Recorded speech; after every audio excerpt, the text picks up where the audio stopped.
ಶ್ರೀ ಗುರುಗಣಾಧಿಪತೇ ನಮಃ.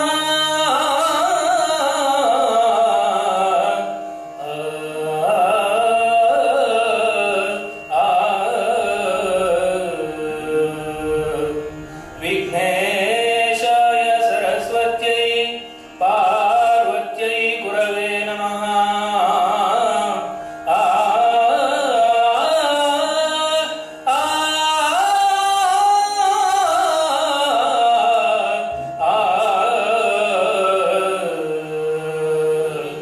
ದಕ್ಷಿಣಾಮೂರ್ತಯೇ ಚೈವ ಸರ್ವಕಾರ್ಯಾರ್ಥ ಸಿದ್ಧಯೇ.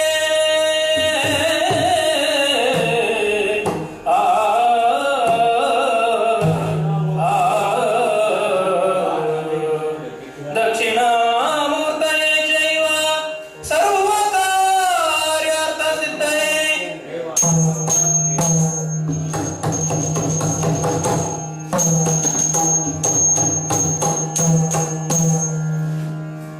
ಗಜಮುಖನ ನಿನ್ನ ಪಾದವನೆನೆದೆ.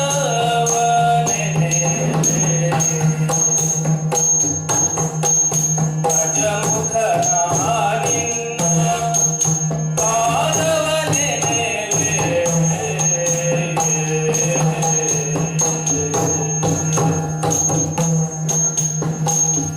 ನಿಜವಾಗಿ ಕರುಣಿಸು ವರಗಳ ಪ್ರಭುವೇ.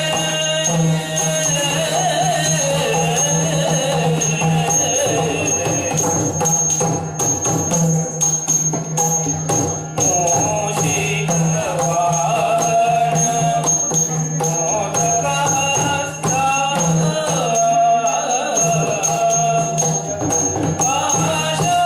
ಪಾಶಾಂಕುಶಧರ ಪರಮ ಪವಿತ್ರ.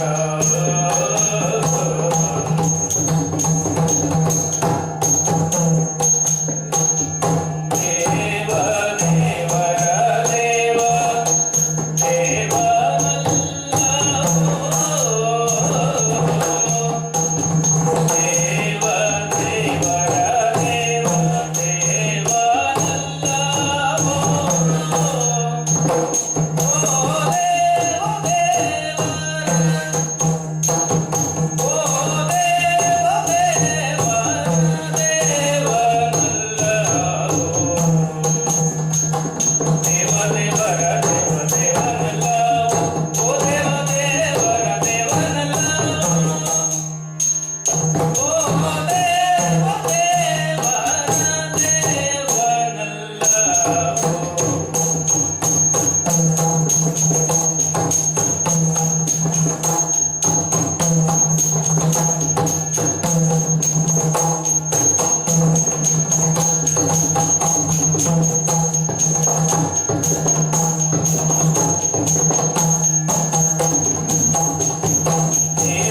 ದೇವರ ದೇವ ದೇವನಲ್ಲವೋ. ಓ ದೇವ ದೇವರ ಓ ದೇವ ದೇವರ ದೇವನಲ್ಲವೋ.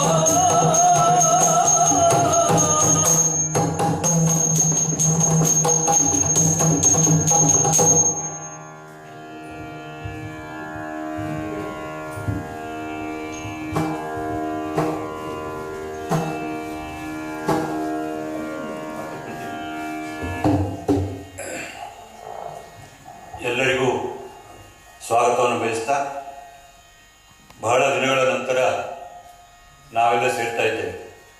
ಎಲ್ಲರಿಗೂ ತಿಳಿದ ಹಾಗೆ ವಿಶ್ವದಾದ್ಯಂತ ಕರೋನಾ ವಿಶ್ವ ತಾಂಡವನ್ನೇ ಆಡ್ತಾ ಇದೆ. ಸದ್ಯದ ಪರಿಸ್ಥಿತಿಯಲ್ಲಿ ನಿಯಂತ್ರಣದಲ್ಲಿದ್ದರೂ ಸಹ ನಮ್ಮ ಜಾಗ್ರತೆಯಲ್ಲಿ ನಾವಿರಬೇಕಾಗಿದ್ದು ಅನಿವಾರ್ಯ. ಆದರೂ ಸಹ ಈ ಸಂದರ್ಭದಲ್ಲಿ ಈ ಊರಿನ ಹಿರಿಯರು, ಸಮಸ್ತ ಯಕ್ಷಗಾನದ ಅಭಿಮಾನಿಗಳು ಎಲ್ಲ ಸೇರಿ ಇವತ್ತಿನ ದಿವಸ ಯಕ್ಷಗಾನ ತಾಳಮದ್ದಳೆಯನ್ನು ಹಮ್ಮಿಕೊಂಡಿದ್ದಾರೆ.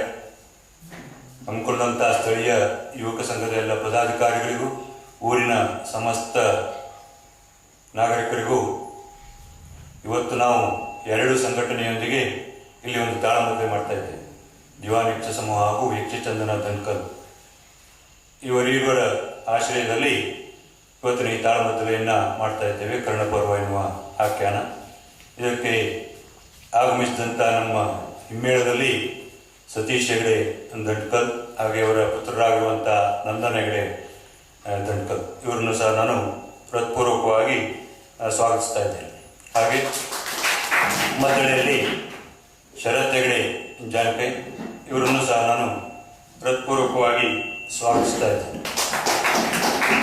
ಕರ್ಣಪರ್ವ ತಾಳಮದ್ದಲೆಯಲ್ಲಿ ಕರ್ಣನಾಗಿ PV ಹೆಗಡೆ ಹೊಸಗದ್ದೆ, ಕೌರವನಾಗಿ ನಿಮ್ಮೂರಿನವರೇ ಆಗಿರುವಂಥ ಯುವಕರಾಗಿರುವಂಥ ರಾಮಕೃಷ್ಣ ಹೆಗಡೆ ಬಕ್ಕೆಮನೆ, ಕೃಷ್ಣನಾಗಿ ಗೋಪಾಲ ಹೆಗಡೆ ಹುಲಿಮನೆ, ಶಲ್ಯನಾಗಿ ವಿದ್ವಾನ್ ಚಂದ್ರಶೇಖರ್ ಭಟ್ ಮುಂಗಾಳಿಮನೆ, ಅರ್ಜುನ್ನಾಗಿ RV ಹೆಗಡೆ ಹೊನ್ನೆಯದ್ದ, ಸರ್ಪಾತ್ರ ಪ್ರಸನ್ನ ಹೆಗಡೆ ಹೊಸಗದ್ದೆ, ಬ್ರಾಹ್ಮಣ ಸುಜಾತ ಹೆಗಡೆ ದಂಡ್ಕಲ್ ಇವರು ಅರ್ಥವನ್ನು ಹೇಳಲಿಕ್ಕಿದ್ದಾರೆ. ವಿಶೇಷವಾಗಿ ನಮ್ಮೆಲ್ಲ ಕಾರ್ಯಕ್ರಮವನ್ನು ಸೆರೆ ಹಿಡಿದು ದೀರ್ಘಕಾಲ ಉಳಿಯುವ ಹಾಗೆ ಮಾಡ್ತಾ ಇರೋರು ನಮ್ಮ ಶ್ರೀಕಾಂತ್ ಹೆಗಡೆ ಪೇಟೆ ಸರ್. ಅವರನ್ನು ಸಹ ನಾನು ಹೃತ್ಪೂರ್ವಕವಾಗಿ ಸ್ವಾಗತಿಸ್ತೇನೆ. ಯಾಕಂತಂದರೆ ಇದೊಂದು ಚಿಕ್ಕ ಕಾರ್ಯಕ್ರಮ ಇರಬಹುದು, ಮುಂದೊಂದು ದಿನ ಇದು ಎಲ್ಲರಿಗೂ ಅನುಕೂಲವಾಗಲಿ ಎನ್ನುವ ದೃಷ್ಟಿಯಿಂದ ಈ ರೀತಿಯ ಒಂದು ಕಾರ್ಯಕ್ರಮವೂ ಸಹ ಸರಿಯಾಗಿದ್ದರೆ ನೋಡುಗರಿಗೂ ಮುಂದಿನ ಯುವ ಜನಾಂಗಕ್ಕೂ ಅನುಕೂಲವಾಗಲಿದೆ ಎನ್ನುವ ಆಶಯ ಅವರದ್ದು ಹಾಗೂ ನಮ್ಮದು ಆಗಿದೆ. ಹಾಗಾಗಿ ಅವರಿಗೂ ಸಹ ನಾನು ಹೃತ್ಪೂರ್ವಕವಾಗಿ ಸ್ವಾಗತಿಸ್ತಾ ಪುನಃ ಈ ಊರಿನ ಎಲ್ಲ ಯಕ್ಷಗಾನದ ಅಭಿಮಾನಿಗಳಿಗೆ ಹೃತ್ಪೂರ್ವಕವಾಗಿ ಸ್ವಾಗತಿಸ್ತಾ ಯಕ್ಷಗಾನ ತಾಳಮದ್ದಲೆಯನ್ನು ಪ್ರಾರಂಭಿಸ್ತಾ ಇದ್ದೇವೆ.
ಜನ್ಮದಾರಭ್ಯ ದೊರಕಿದ ಎಲ್ಲ ಸುಖ ಸಮೃದ್ಧಿಗಳು ಕಳೆದ 10-15 ದಿವಸದ ಯುದ್ಧದಲ್ಲಿ ಮರೆತು ಹೋಗುವಂತೆ ಮಾಡಿತಲ್ಲ.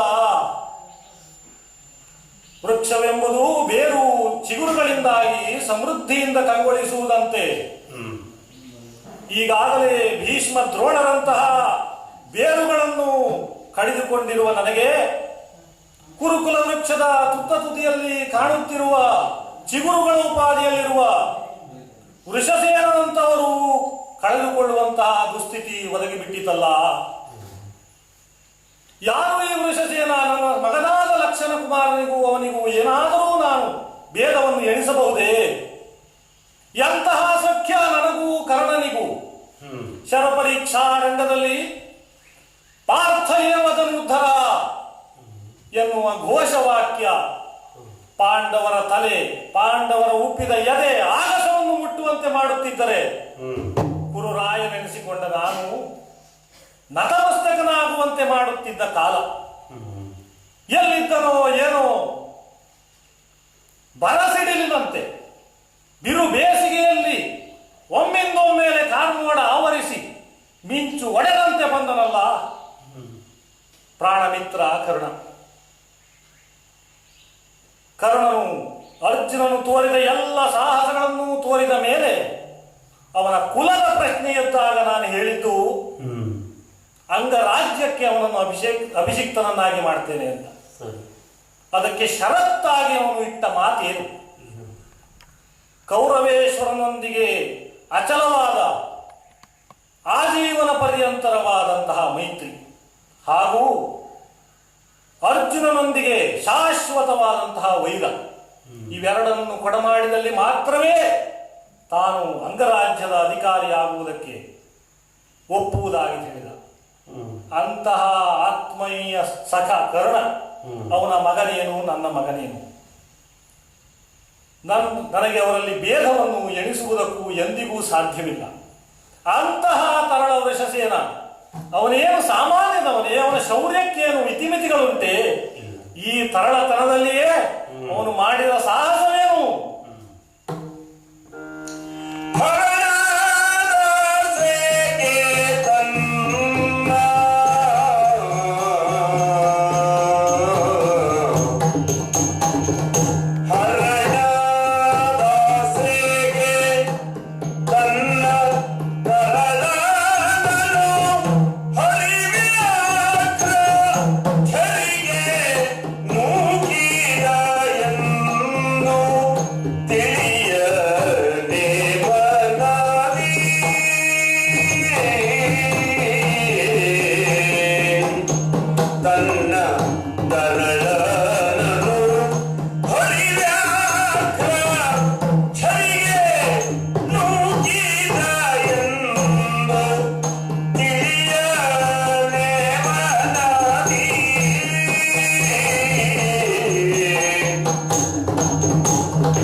ಭೀಷ್ಮರು ಸರಳ ಮಂಚವನ್ನು ಏರಿದರು, ದುಃಖಿತನಾಗಲಿಲ್ಲ ನಾನು. ದ್ರೋಣರು ತಮ್ಮ ಪ್ರಾಣವನ್ನು ತ್ಯಾಗವನ್ನು ಮಾಡಿದರು, ಆದರೂ ದುಃಖವನ್ನ ಅಷ್ಟಾಗಿ ಅನುಭವಿಸಲಿಲ್ಲ. ಆದರೆ ಇಂದಿಗೊದಗಿದ ಸ್ಥಿತಿ ಏನು? ಆತ್ಮಸಖನಾದಂತಹ ಕರ್ಣ ಬಂದು ಮಗನೆಲ್ಲಿ ಹೋದ ಕೇಳುವುದಷ್ಟೇ ಅಲ್ಲ, ನಾನು ಮಾಡಿದ್ದು ಅದನ್ನೇ ಆಗಿದೆ. ಈ ಲೌಕಿಕವಾದಂತಹ ಸುಖದ ರಾಜ್ಯದ ಆಸೆಗಾಗಿ ನನ್ನ ಮಗನೋಪಾದಿಯಲ್ಲಿರುವಂತಹ ವೃಷಸೇನಾಖ್ಯನನ್ನು ಹೆಬ್ಬುಲಿಯ ಬಾಯಿಗೆ ನೂಕಿದಂತೆ ನೂಕಿ ಬಿಟ್ಟೆನಲ್ಲ. ಇನ್ನು ನಾನು ಜೀವಿಸಿ ಈ ರಾಜ್ಯವನ್ನು ಅನುಭವಿಸಿ ಈ ಕರ್ಣನಿಗಾಗುವ ದುಃಖವನ್ನು ನನ್ನಿಂದಲಾದರೂ ಸಹಿಸುವುದಕ್ಕೆ ಸಾಧ್ಯವಿದೆಯೇ? ಒಬ್ಬ ವ್ಯಕ್ತಿಗೆ ತಂದೆ ತಾಯಿಯರು ಕಳೆದು ಹೋದರೆ, ಅಂತ್ಯವಾದರೆ ವರ್ಷ ಪರ್ಯಂತರವೂ ದುಃಖವು ಸದಾ ಇರುತ್ತದಂತೆ. ಕೈ ಹಿಡಿದ ಸತಿಯೇ ದೂರವಾದರೆ ಮರುಮದುವೆಯಾಗುವವರೆಗೂ ಆ ದುಃಖ ಅವನಲ್ಲಿ ಹಾಗೆಯೇ ಇರ್ತದೆ ಅಂತೆ. ಪುತ್ರ ಶೋಕಂ ನಿರಂತರ, ಎಂದೆಂದಿಗೂ ಕೊನೆ ಇಲ್ಲದ ಪುತ್ರ ಶೋಕಕ್ಕೆ ನನ್ನ ಕರ್ಣನನ್ನು ನಾನೇ ನೂಕಿಬಿಟ್ಟೆ. ಇನ್ನು ಇಷ್ಟಾದ ಮೇಲೆ ನಾನು ಬದುಕುಳಿಯುವುದು ನನಗೂ ಸರಿ ತೋರುವುದಿಲ್ಲ. ಅಂದು ವಿಷವನ್ನು ಕೊಟ್ಟಿದ್ದೆ. ಯಾರಿಗೆ? ಭೀಮಸೇನನಿಗೆ. ಕೊಟ್ಟ ವಿಷ ಕಡಿಮೆ ಆಯಿತೋ ಏನೋ ಗೊತ್ತಿಲ್ಲ, ಬದುಕುಳಿದ. ಇನ್ನು ಹಾಗಲ್ಲ, ಈ ಹರಣವನ್ನು ಕಳೆಯುವುದಕ್ಕೆ ಬೇಕಾದಷ್ಟು ವಿಷವನ್ನು ಇದೀಗ ಸೇವಿಸ್ತೇನೆ, ಇದೀಗ ಸೇವಿಸ್ತೇನೆ, ಎತ್ತಿ ಹಿಡಿದಿದ್ದೇನೆ ಎಂದು ಮೃದುವ ಸಮಯ ದೊರೆಯಿತು. ಎಂದು ಮರುಗುವ ಸಮಯ ದೊರೆಯಿತು.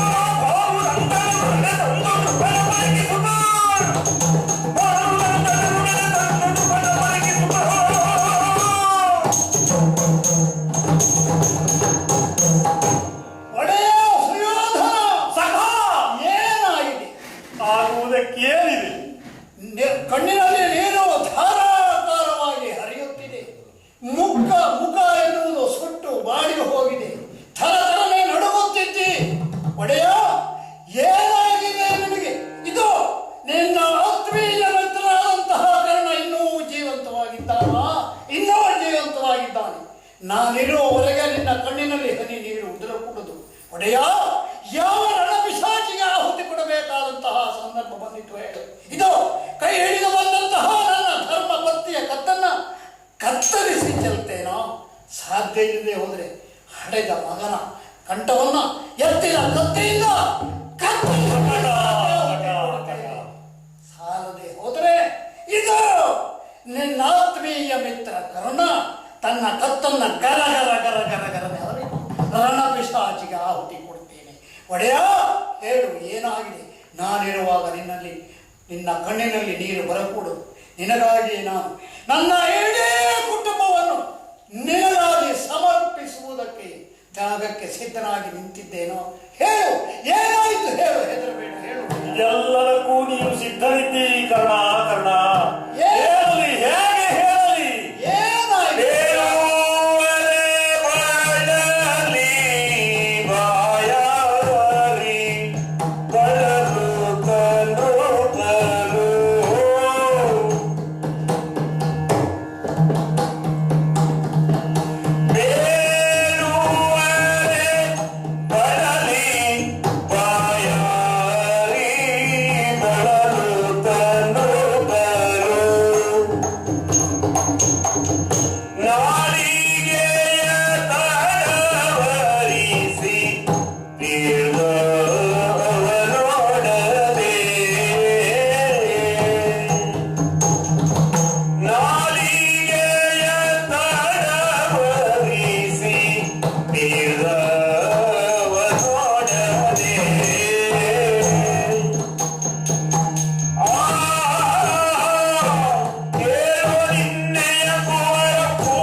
ಶಿಬಿರದ ಸಭೆಯಲ್ಲಿ ಇಂದಿನ ದಿನ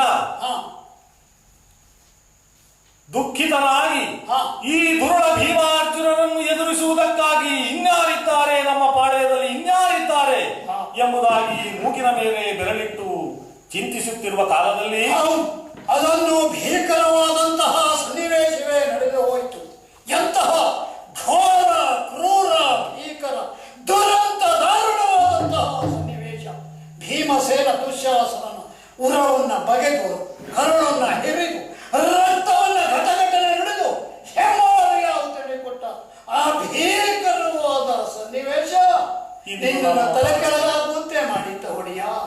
ನನ್ನ ತಮ್ಮಂದಿರನ್ನು ಹುಡುಕಿ ಕೊಲ್ಲುತ್ತಿರುವ ಭೀಮನು ಒಂದೆಡೆ ಆದರೆ ಕೃಷ್ಣನ ತಂತ್ರಗಾರಿಕೆಯಲ್ಲಿ ಮುಂದುವರಿಯುತ್ತಾ ನಮ್ಮೆಲ್ಲ ಬಲವನ್ನು ಸರ್ವನಾಶ ಮಾಡುತ್ತಿರುವ ಅರ್ಜುನನು ಇನ್ನೊಂದೆಡೆಯಲ್ಲಿ. ಇವರನ್ನು ಎದುರಿಸುವ ತಂತ್ರಕ್ಕಾಗಿ ನಾನು ಚಿಂತಿಸುತ್ತಿರುವ ಕಾಲದಲ್ಲಿ ಭೀಮಸೇನನ ಗರ್ಜನೆ ಅದು. ಯಾರಿದ್ದಾರೆ ಬಿಡಿಸಿಕೊಳ್ಳುವ ಭಟರಿದ್ದಾರೋ, ಬಿಡಿಸುವ ಭಟರಿದ್ದರೆ ಬನ್ನಿ ಬಿಡಿಸಿಕೊಳ್ಳು ಎಂದು ಕೇಳಿದಂತಹ ಅವನ ಗರ್ಜನೆಯನ್ನ ಕೇಳಿ ನಾವೆಲ್ಲ ಕಿವಿಯಿತ್ತು ಕಿವುಡರಾದೆವು. ಆ ಭೀಕರ ದುರಂತವಾದ ಸನ್ನಿವೇಶ ನಮ್ಮ ಕಣ್ಣನ್ನು ಕುರುಡು ಮಾಡಿದ್ದರು. ತಲೆ ಕೆಳಗು ಹಾಕಿ ಬಿರು ಬೇಸಿಗೆಯಲ್ಲಿ ಬಿಸಿಲ ಬೇಗೆಗೆ ಬಾಯ್ದೆರೆದು ನಿಂತ ಭೂಮಿಯಂತಾಗಿದ್ದ ನನ್ನ ಸ್ಥಿತಿಗೆ ಮಳೆಯ ತಂಪಿರಿದವರು ಮತ್ತಾರು ಅಲ್ಲ ಕರ್ಣ, ಯಾರು? ನಿನ್ನ ಮಗನಾದಂತಹ ವೃಷಸೇನಾಖ್ಯ. ನನ್ನ ಮಗ ವೃಷಸೇನ. ಹೌದು. ಅವನನ್ನು ಎದುರಿಸುವುದಕ್ಕೆ ಅಪ್ಪಣೆಯನ್ನು ಕೇಳಿದ. ಅಪ್ಪಣೆಯನ್ನು ಕೊಟ್ಟು ಕಳಿಸಬೇಕಾದ. ಹೇಗೆ ಕೊಡುವುದು ಕರ್ಣ? ಇನ್ನೂ ತರಣ. ಕೊಟ್ಟು ಕಳಿಸಬೇಕಾದ ನನ್ನ ಮಗ. ಕೊಟ್ಟು ಕಳಿಸಿದೆಯಾ? ಪರಿಯಾಗಿ ಆ ರಣದ ವರ್ತಮಾನವನ್ನು ಭೀಮಾರ್ಜುನನ ಪರಾಕ್ರಮವನ್ನು ನಾನು ವಿವರಿಸಿದರೂ ಸಹ ತನ್ನ ಪಟ್ಟನ್ನು ಸಡಿಲಿಸದೆ ಉಳಿದ ನಿನ್ನ ಮಗನೆಂಬುದನ್ನು ಮೇಲಿಂದ ಮೇಲೆ ಸಾಬೀತುಗೊಳಿಸಿದ. ಹೌದಾ?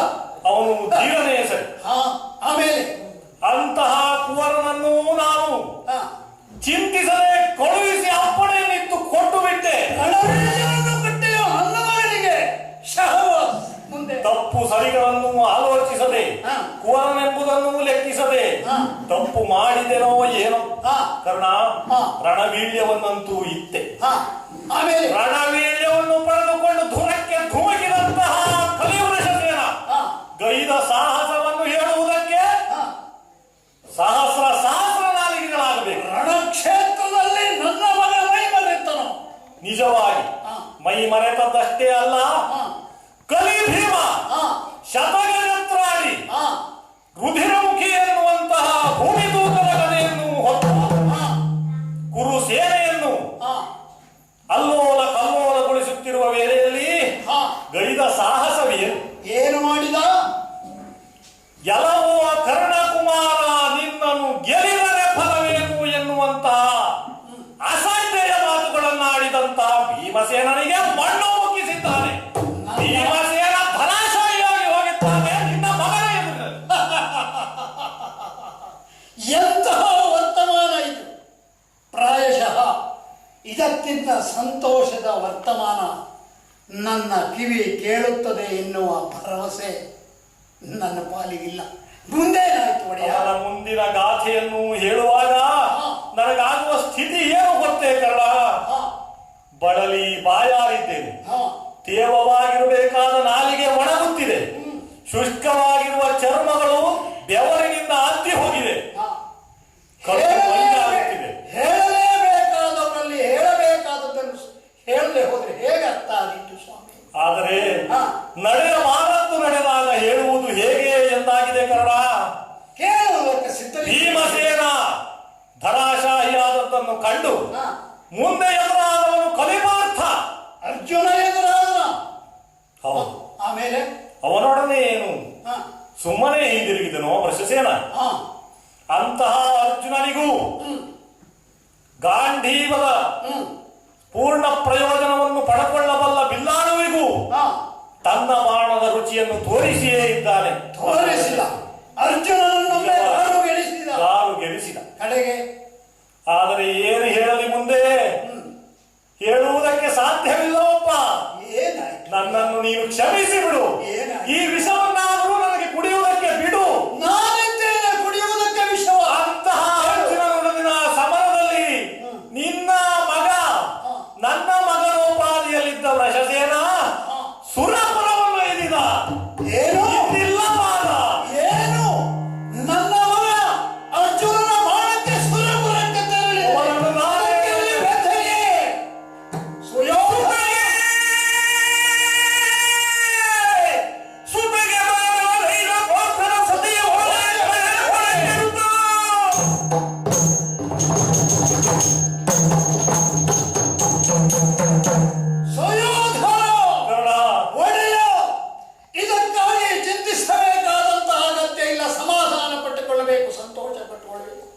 ಯಾಕಂದ್ರೆ ಈ ಯುದ್ಧ ತನ್ಮಧ್ಯದಲ್ಲಿ ತನ್ನ ತಂದೆ ಸೇನಾಧಿಪತಿಯಾಗಿರುವ ಕಾಲದಲ್ಲಿ ತನ್ನ ಜವಾಬ್ದಾರಿಯಷ್ಟು ಹೊಣೆಗಾರಿಕೆಯಷ್ಟು ಎನ್ನುವುದನ್ನ ನನ್ನ ಮಗ ಮಾಡಿ ತೋರಿಸಿದ್ರಲ್ಲ. ಆದರೆ ಮಿತ್ರನ ಹೊಣೆಗಾರಿಕೆಯನ್ನು ನಾನು ತಿಳಿದುಕೊಂಡೇನೆ.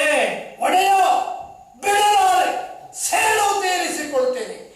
ಯಾವ ಅರ್ಜುನ ನನ್ನ ಮಗನ ಮರಣಕ್ಕೆ ಕಾರಣನಾದನೋ ಅವನ ಮನದಿಯ ಓಲೆಯನ್ನು ಕಳೆಯುತ್ತೇನೆ. ಒಡೆಯ ಭಾಗ್ಯ ಇದ್ದರೆ ಬಂದು ಕಾಣುತ್ತೇನೆ, ಅವನನ್ನು ಕೊಂದೇ ನನ್ನ ಬಂದು ಕಾಣಲು ಕೊಡುವಪ್ಪಣೆ. ಬರ್ತೇನೆ, ಚಿಂತಿಸಬೇಡ. ಇದಕ್ಕೆ ನೀನಲ್ಲದೆ ಇನ್ನಾರೂ ಅಲ್ಲ, ಇದಕ್ಕೆ ನೀನೇ ಸರಿ. ವಿಜಯ ಭವ. ಬಿಡು, ಚಿಂತೆಯನ್ನು ಬಿಡು ಬಿಡು. ನನ್ನೊಡೆಯನಿಗೇನೋ ಸಮಾಧಾನ ಹೇಳಿದ್ದೇನೆ, ಸಂತೈಸಿದ್ದೇನೆ. ಅವರನ್ನು ಎದುರಿಸಬೇಕು ಎನ್ನುವ ಉದ್ದೇಶದಿಂದ ರಣಧಾರುಣಿಯಲ್ಲಿ ಹೀಗೆ ಹಾಯ್ದು ಬರ್ತಾ ಇದ್ದೇನೆ. ಚಿಂತೆಯಲ್ಲಿ ಹೊರಟನು ನೃಪನ ನಗಲುತ್ತಲೇ ಅತುಲ ಬಲ ನಡೆ ತಂದು ಅತುಲ ಬಲ ನಡೆ ತಂದು ಶಸ್ತ್ರನ ಹೊದೆಯೊಳಗಿದ ಮಗನ ಕಾಣುತ್ತ ಶಸ್ತ್ರನ ಹೊದೆಯೊಳಗಿದ ಮಗನ ಕಾಣುತ್ತ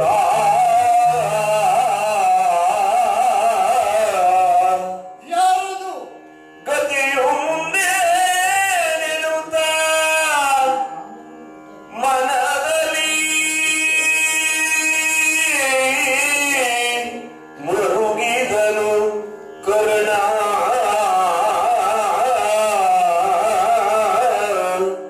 ಆ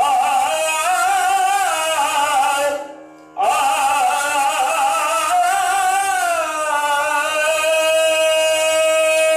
ಮುಖ್ಯವಾದಂತಹ ಸಂಕಟವನ್ನ ಹತ್ತಕ್ಕೆ ರಣಧಾರುಣಿಯಲ್ಲಿ ಮುಂದೊತ್ತಿ ಬರ್ತಾ ಇದ್ದೇನೆ.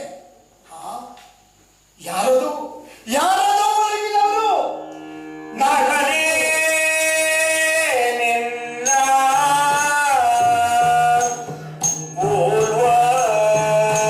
ಪೂರ್ವರ್ಯಾರು. ಮಗನೇ, ಮಗನೇ ನಿನ್ನ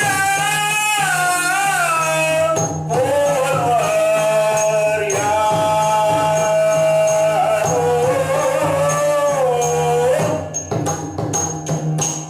ವಿಗಡ ಭಟರೋಳ್ ನಿನ್ನು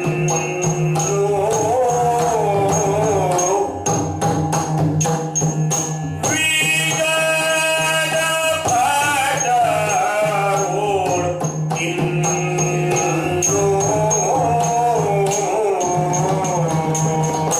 ಮಗನೇ, ಜಗದೊಳು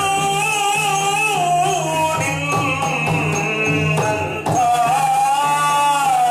ಚೆಲುವ ಜಗದೊಳು ನಿನ್ನಂಥ ಚೆಲುವ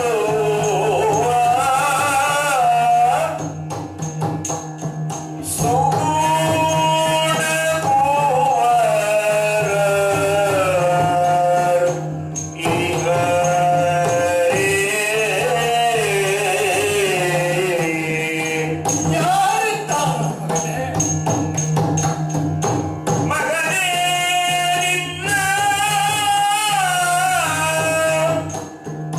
ಮಗನೇ ಮಗನೇ ನಿನ್ನ ಪೂರ್ವರ್ ಯಾರು. ಹೌದು ಹೌದು, ಇವ ನನ್ನ ಮಗನೇ ಹೌದು. ವೃಷಸೇನನೇ ಹೌದು. ಅದೋ ಬಿಟ್ಟ ಕಣ್ಣು ಬಿಟ್ಟ ಹಾಗೆ ಇದೆ, ಮೇಲೆ ನೋಡ್ತಾ ಇದ್ದಾನೆ. ಯಾರ ರಕ್ಷಣೆಗೆ ಬರ್ತಾರೆ ಎನ್ನುವ ಕಾರಣದಿಂದಲೂ ಏನು. ಮಗನೇ, ನಿನ್ನಂತವರು ಈ ಜಗತ್ತಿನಲ್ಲಿ ಯಾರಿದ್ದಾರೋ ಮಗನೇ, ಯಾರಿದ್ದಾರೋ? ತಂದೆಯ ಕರ್ತವ್ಯದಲ್ಲಿ ತಾನು ಭಾಗಿಯಾಗಿ ಋಣ ತೀರಿಸಬೇಕು ಎಂದು ಬಂದಿಲ್ಲ. ಕಂದ, ಜೀವನ ಕಳೆದುಕೊಂಡು ಬಿಟ್ಟಿಲ್ಲ ಮಗನೇ. ಅಪ್ಪ ಬಂದೆಯ, ನೋವಾಯ್ತಾ ಮನೆಗೆ ಬಂದೊಡನೆ ನನ್ನನ್ನು ಸಂತೈಸಿ ಸಮಾಧಾನ ಪಡಿಸಿ ನಿನ್ನ ಮೃದುರವಾದ ಕೈಯಿಂದ ನನ್ನ ಹಣೆ ತಿಕ್ಕಿದಾಗ ನನ್ನ ಸಂಪೂರ್ಣ ನೋವುಗಳೆಲ್ಲ ಮಾಯವಾಗಿ ಹೋಗುತ್ತಿದ್ದವು. ಮಗನೇ, ಅಂತಹ ನಿನ್ನನ್ನ ನಾನು ಕಳ್ಕೊಂಡು ಬಿಟ್ಟ ಮಗನೇ. ನಿನ್ನಂಥವ್ರು ಯಾರಿದ್ದಾರೋ ಮಗನೇ, ಯಾರಿದ್ದಾರೋ? ಯಾಕೆ ಈ ದುಷ್ಟ ಪಾಪ ಯುಗದಲ್ಲಿ ಹುಟ್ಟು ಬಿಟ್ಟಿಯಲ್ಲೋ ಮಗನೇ? ಒಬ್ಬ ಶ್ರೀಮಂತರ ಮನೆಯಲ್ಲಿ ಹುಟ್ಟಿ ಹೀಗೆ ಸಾವನ್ನಪ್ಪಿದ್ರೆ ನೀನು ಶ್ಲಾಘನೆಗೆ ಒಳಪಡ್ತಿದ್ದೆ. ಹೇಳಿ ಕೇಳಿ ಈ ಸೊಟ್ಟ ಸೋತ ಪುತ್ರನ ಉದರದಲ್ಲಿ ಹುಟ್ಟು ಬಿಟ್ಟಿಯಲ್ಲ ಮಗನೇ. ಯಾರು ಕೇಳುವವರಿಲ್ಲ, ಹೇಳುವವರಿಲ್ಲದೆ ಯಾವುದು ಪರಿಸ್ಥಿತಿ ಹಾಗಾಗಬೇಕು. ನಿನ್ನ ಕರ್ತವ್ಯ ಅದೆಂತಹದ್ದು, ನಿನ್ನ ಆಹಾರತೆ ಅದೆಂಥದ್ದು, ನಿನ್ನ ಸಾಮರ್ಥ್ಯ ಅದೆಂಥದ್ದು. ಗಾರುಗೆಡಿಸಿದ ಭೀಮನನ್ನು ಧರೆಯಲ್ಲಿ ಹೊರಗಿಸಿದೆ, ಅರ್ಜುನನನ್ನು ಸಾಕೆನ್ನಿಸಿದೆ ಮಗು. ಆದರೂ ಕೊನೇ ಕ್ಷಣದಲ್ಲಿ ಈ ಲೋಕವನ್ನೇ ಬಿಟ್ಟು ಹೋಗ್ಬಿಟ್ಟಿಲ್ಲ. ಮೇಲ್ ನೋಡ್ತಾ ಇದ್ದೀನಿ. ಹೌದು, ಕೊನೇ ಕಾಲದಲ್ಲಿ ಮಗನೇ, ಅಬ್ಬ ಎಂದು ಕರೆದಿಯೇನೋ ಮಗನೇ, ಅಮ್ಮ ಎಂದು ಕರೆದಿಯೇನೋ ಮಗನೇ, ಅಮ್ಮ ಎಂದು ಕರೆದಿಯೇನೋ. ಚಿಕ್ಕ ಮಕ್ಕಳು ಅಂಗಳದಲ್ಲಿ ಆಟವಾಡುತ್ತಿರುವಂತಹ ನಿನ್ನ ಕೈಗೆ ಬಿಲ್ಲು ಬಾಣ ಬಂತು, ಅದರಲ್ಲಿಲ್ಲ ಹೋದೆ. ಜೀವ ಕೊಟ್ಟಿಯೋ ಮಗನೇ, ಜೀವ ಕೊಟ್ಟು ಬಿಟ್ಟಿಯಲ್ಲ, ಜೀವ ಕೊಟ್ಟು ಬಿಟ್ಟಿದ್ದು ಮಗು. ನಿನ್ನಂಥವನನ್ನು ಕಳ್ಕೊಂಡು ನಾನು ಏನು ಮಾಡಲ ಮಗನೇ? ನನ್ನ ಸರ್ವ ಸಾಮರ್ಥ್ಯ ಇದ್ದ ಹಾಗೆ ಇದು ಎಲ್ಲ ಬಲ ಕುಸಿತಾ ಇದೆ ಮಗನೇ, ಕುಸಿತಾ ಇದೆ. ಆದರೂ ಒಂದು ಸಮಾಧಾನ, ನನಗಾಗಿ ಜೀವವನ್ನು ಕೊಟ್ಟು ಅವಿಸ್ಮರಣೀಯ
ನನ್ನಿಂದ ಕಸಿದುಕೊಂಡು ಅವನ ಪೂರ್ವೆಯನ್ನು ಯಾರರಿಯಲಿಕ್ಕೆ ಸಾಧ್ಯ ಇಲ್ಲ. ಮಗನೇ, ಗಂಡ ಹೆಂಡತಿ ಮಕ್ಕಳು ತಂದೆ ತಾಯಿ ಎಲ್ಲ ಒಂದು ಕೌಟುಂಬಿಕವಾದ ಬಂಧನದಲ್ಲಿ ಬರ್ತಾರೆ. ಇಲ್ಲಿಯವರೆಗೆ ಋಣದಿಂದ ಮಾತ್ರ ಅದು ಬಂಧಿಸಲ್ಪಡ್ತದೆ. ಮಗನೇ, ನನ್ನ ನಿನ್ನ ಋಣ ಹರಿದು ಹೋಯ್ತು ಮಗನೇ, ಹರಿದು ಹೋಯ್ತು.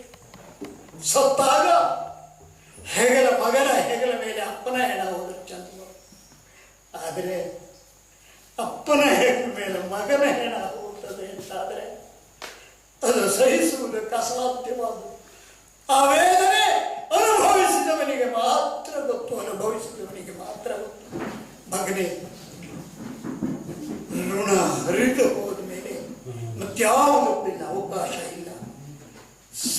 ಬಿದ್ದಿರುವ ನಿನ್ನ ತಲೆ ಮೇಲೆ ಒಂದು ಹಿಡಿ ಮುಷ್ಟಿ ಮಣ್ಣನ್ನು ತಲೆ ಮೇಲೆ ಹಾಕಿದ್ದೇನೋ, ಋಣ ಹರಿದುಕೊಂಡಿದ್ದೇನೆ ಮಗನೇ, ಋಣ ಹರಿದುಕೊಂಡಿದ್ದೇನೆ.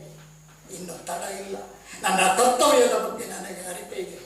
ಅರ್ಜುನ, ನಿನ್ನ ಮಗನ ಸಾವಿಗೆ ಕಾರಣನಾದವನು ನಾನು ಎಂದು ತಿಳಿದು ನನ್ನ ಮಗನ ಕಂಠ ಕತ್ತರಿಸಿ ಸೇಡು ತೀರಿಸಿಕೊಂಡು ಬಿಟ್ಟೇನೋ ಇಲ್ಲ, ನನಗೂ ಈಗ ಸೇಡೆ ಬರ್ತೇನೆ, ತಡ ಮಾಡುವುದಿಲ್ಲ, ಈ ಕ್ಷಣ ಬರ್ತೇನೆ.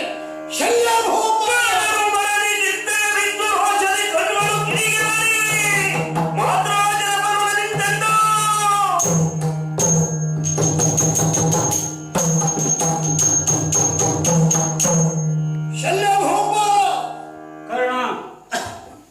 ಸುಯೋಧನನಿಂದ ಬೇರ್ಪಟ್ಟು ಆತುರದಿಂದ ಬರುತ್ತಿರುವಾಗ ಬಿದ್ದಿರುವಂತಹ ನನ್ನ ಮಗನ ಶವವನ್ನು ಕಂಡೊಮ್ಮೆ ಸಂತಾಪಗೊಂಡಿದ್ದು ಹೌದೇ ಹೌದು, ಸಹಜವಾಗ. ನಾನು ಸೇನಾಧಿಪತಿಯಾಗಿರಬಹುದು, ನನ್ನ ತಲೆಯ ಮೇಲೆ ಮುತ್ತಿನ ಕಿರೀಟ ಇರಬಹುದು, ಆದ್ರೆ ಶಲ್ಯ, ನಾನೊಬ್ಬ ಮಗನ ಅಪ್ಪನೂ ಹೌದಲ್ವ, ನಾನೊಬ್ಬ ಮನುಷ್ಯನೂ ಹೌದಲ್ವ. ಆ ಮನುಷ್ಯ ಸಹಜವಾದಂತಹ ಅಂತಃಕರಣ ಕರಗಿ ಒಮ್ಮೆ ದುಃಖಿಸಿಬಿಟ್ಟೆ, ಒಂದು ಕ್ಷಣ ಕರ್ತವ್ಯವನ್ನು ಮರೆತೆ. ಆದರೆ ಅದು ಪೂರ್ಣ ಅಲ್ಲ, ಇದು ಇನ್ನು ತಡ ಮಾಡಬೇಡ, ತಕ್ಷಣ ಹೋಗಿ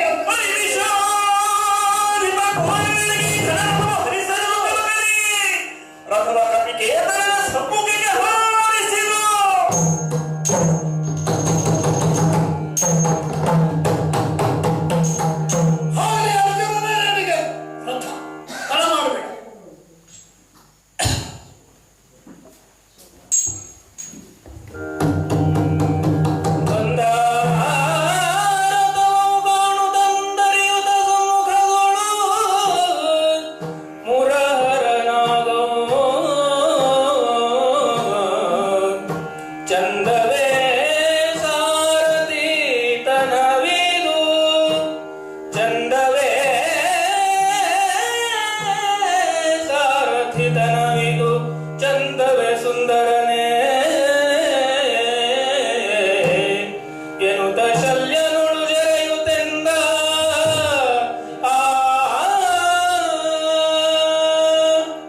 ಓ ಪಾರ್ಥ, ಮುರಾರಿ, ಕರ್ಣ ತನ್ನ ಮಗನ ದುಃಖದಿಂದ ಆಕ್ರೋಶಿತನಾಗಿ ನಮ್ಮ ಕಡೆಯಿಂದ ರಥವನ್ನು ಹಾರಿಸಬೇಕು ಅಂತ ಶಲ್ಯನಿಗೆ ಸೂಚನೆ ಕೊಟ್ಟ ಪ್ರಕಾರ ಬರ್ತಾ ಇದೆಯಲ್ಲ, ರಥ ಈ ಕಡೆ ಬರ್ತಾ ಇದೆ. ಅತ್ಯಂತ ಉತ್ಸಾಹಗೊಂಡಾಗ ಕರ್ಣನ ಪರಾಕ್ರಮ ಇಮ್ಮಡಿ ಆಗ್ತದೆ. ಅವನಿಗೆ ಆಕ್ರೋಶ ಭಯಂಕರ ರೂಪದಲ್ಲಿ ಕಾಣ್ತಾ ಇದೆ. ಈ ಸಂದರ್ಭದಲ್ಲಿ ಅವನ ಉತ್ಸಾಹವನ್ನ ಕುಗ್ಗಿಸಬೇಕಾಗಿದೆ. ಹೇಗೇನು? ಅವ ಧರ್ಮರಾಜನಿಗೆ ಮಾತು ಕೊಟ್ಟಿದ್ದಂತ ನೆನಪು ಮಾಡಬೇಕು ಈಗ. ಆದ್ರಿಂದ ಅವನಲ್ಲಿ ಕೆಲವು ಮಾತುಗಳನ್ನು ಆಡಬೇಕು, ಸ್ವಲ್ಪ ನಿಂದನೆ ಮಾಡಿ ಪಚಾರಿಸಿ ಜರೆದು ಮಾದ್ರೇಶ ಭೂಪನಲ್ಲಿ ಮಾತನಾಡುತ್ತೇನೆ. ಅವರಿಗೆ ನೀನು ರಥದ ಮೇಲೆ ಸುಮ್ಮನೆ ಕುಳಿತೀನಿ. ಏನಯ್ಯ ಕೃಷ್ಣ, ಏನಯ್ಯ ಶಲ್ಯ ಭೂಪ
ಮಾದ್ರೇಶ ಭೂಪಾಲರಿಗೆ ನಮಸ್ಕಾರಗಳು. ಕೃಷ್ಣ, ನೂರ ನಮಸ್ಕಾರ ನಿನಗೆ. ಯಾಕೆ ಕೇಳಿದ್ರೆ, ಈ ಕುರುಕ್ಷೇತ್ರ ರಣಾಂಗಣದಲ್ಲಿ ಯುದ್ಧ ಆರಂಭವಾಗಿ 16 ಹೌದು. 17ನೇ ದಿನದ ಯುದ್ಧ. ಹೌದು.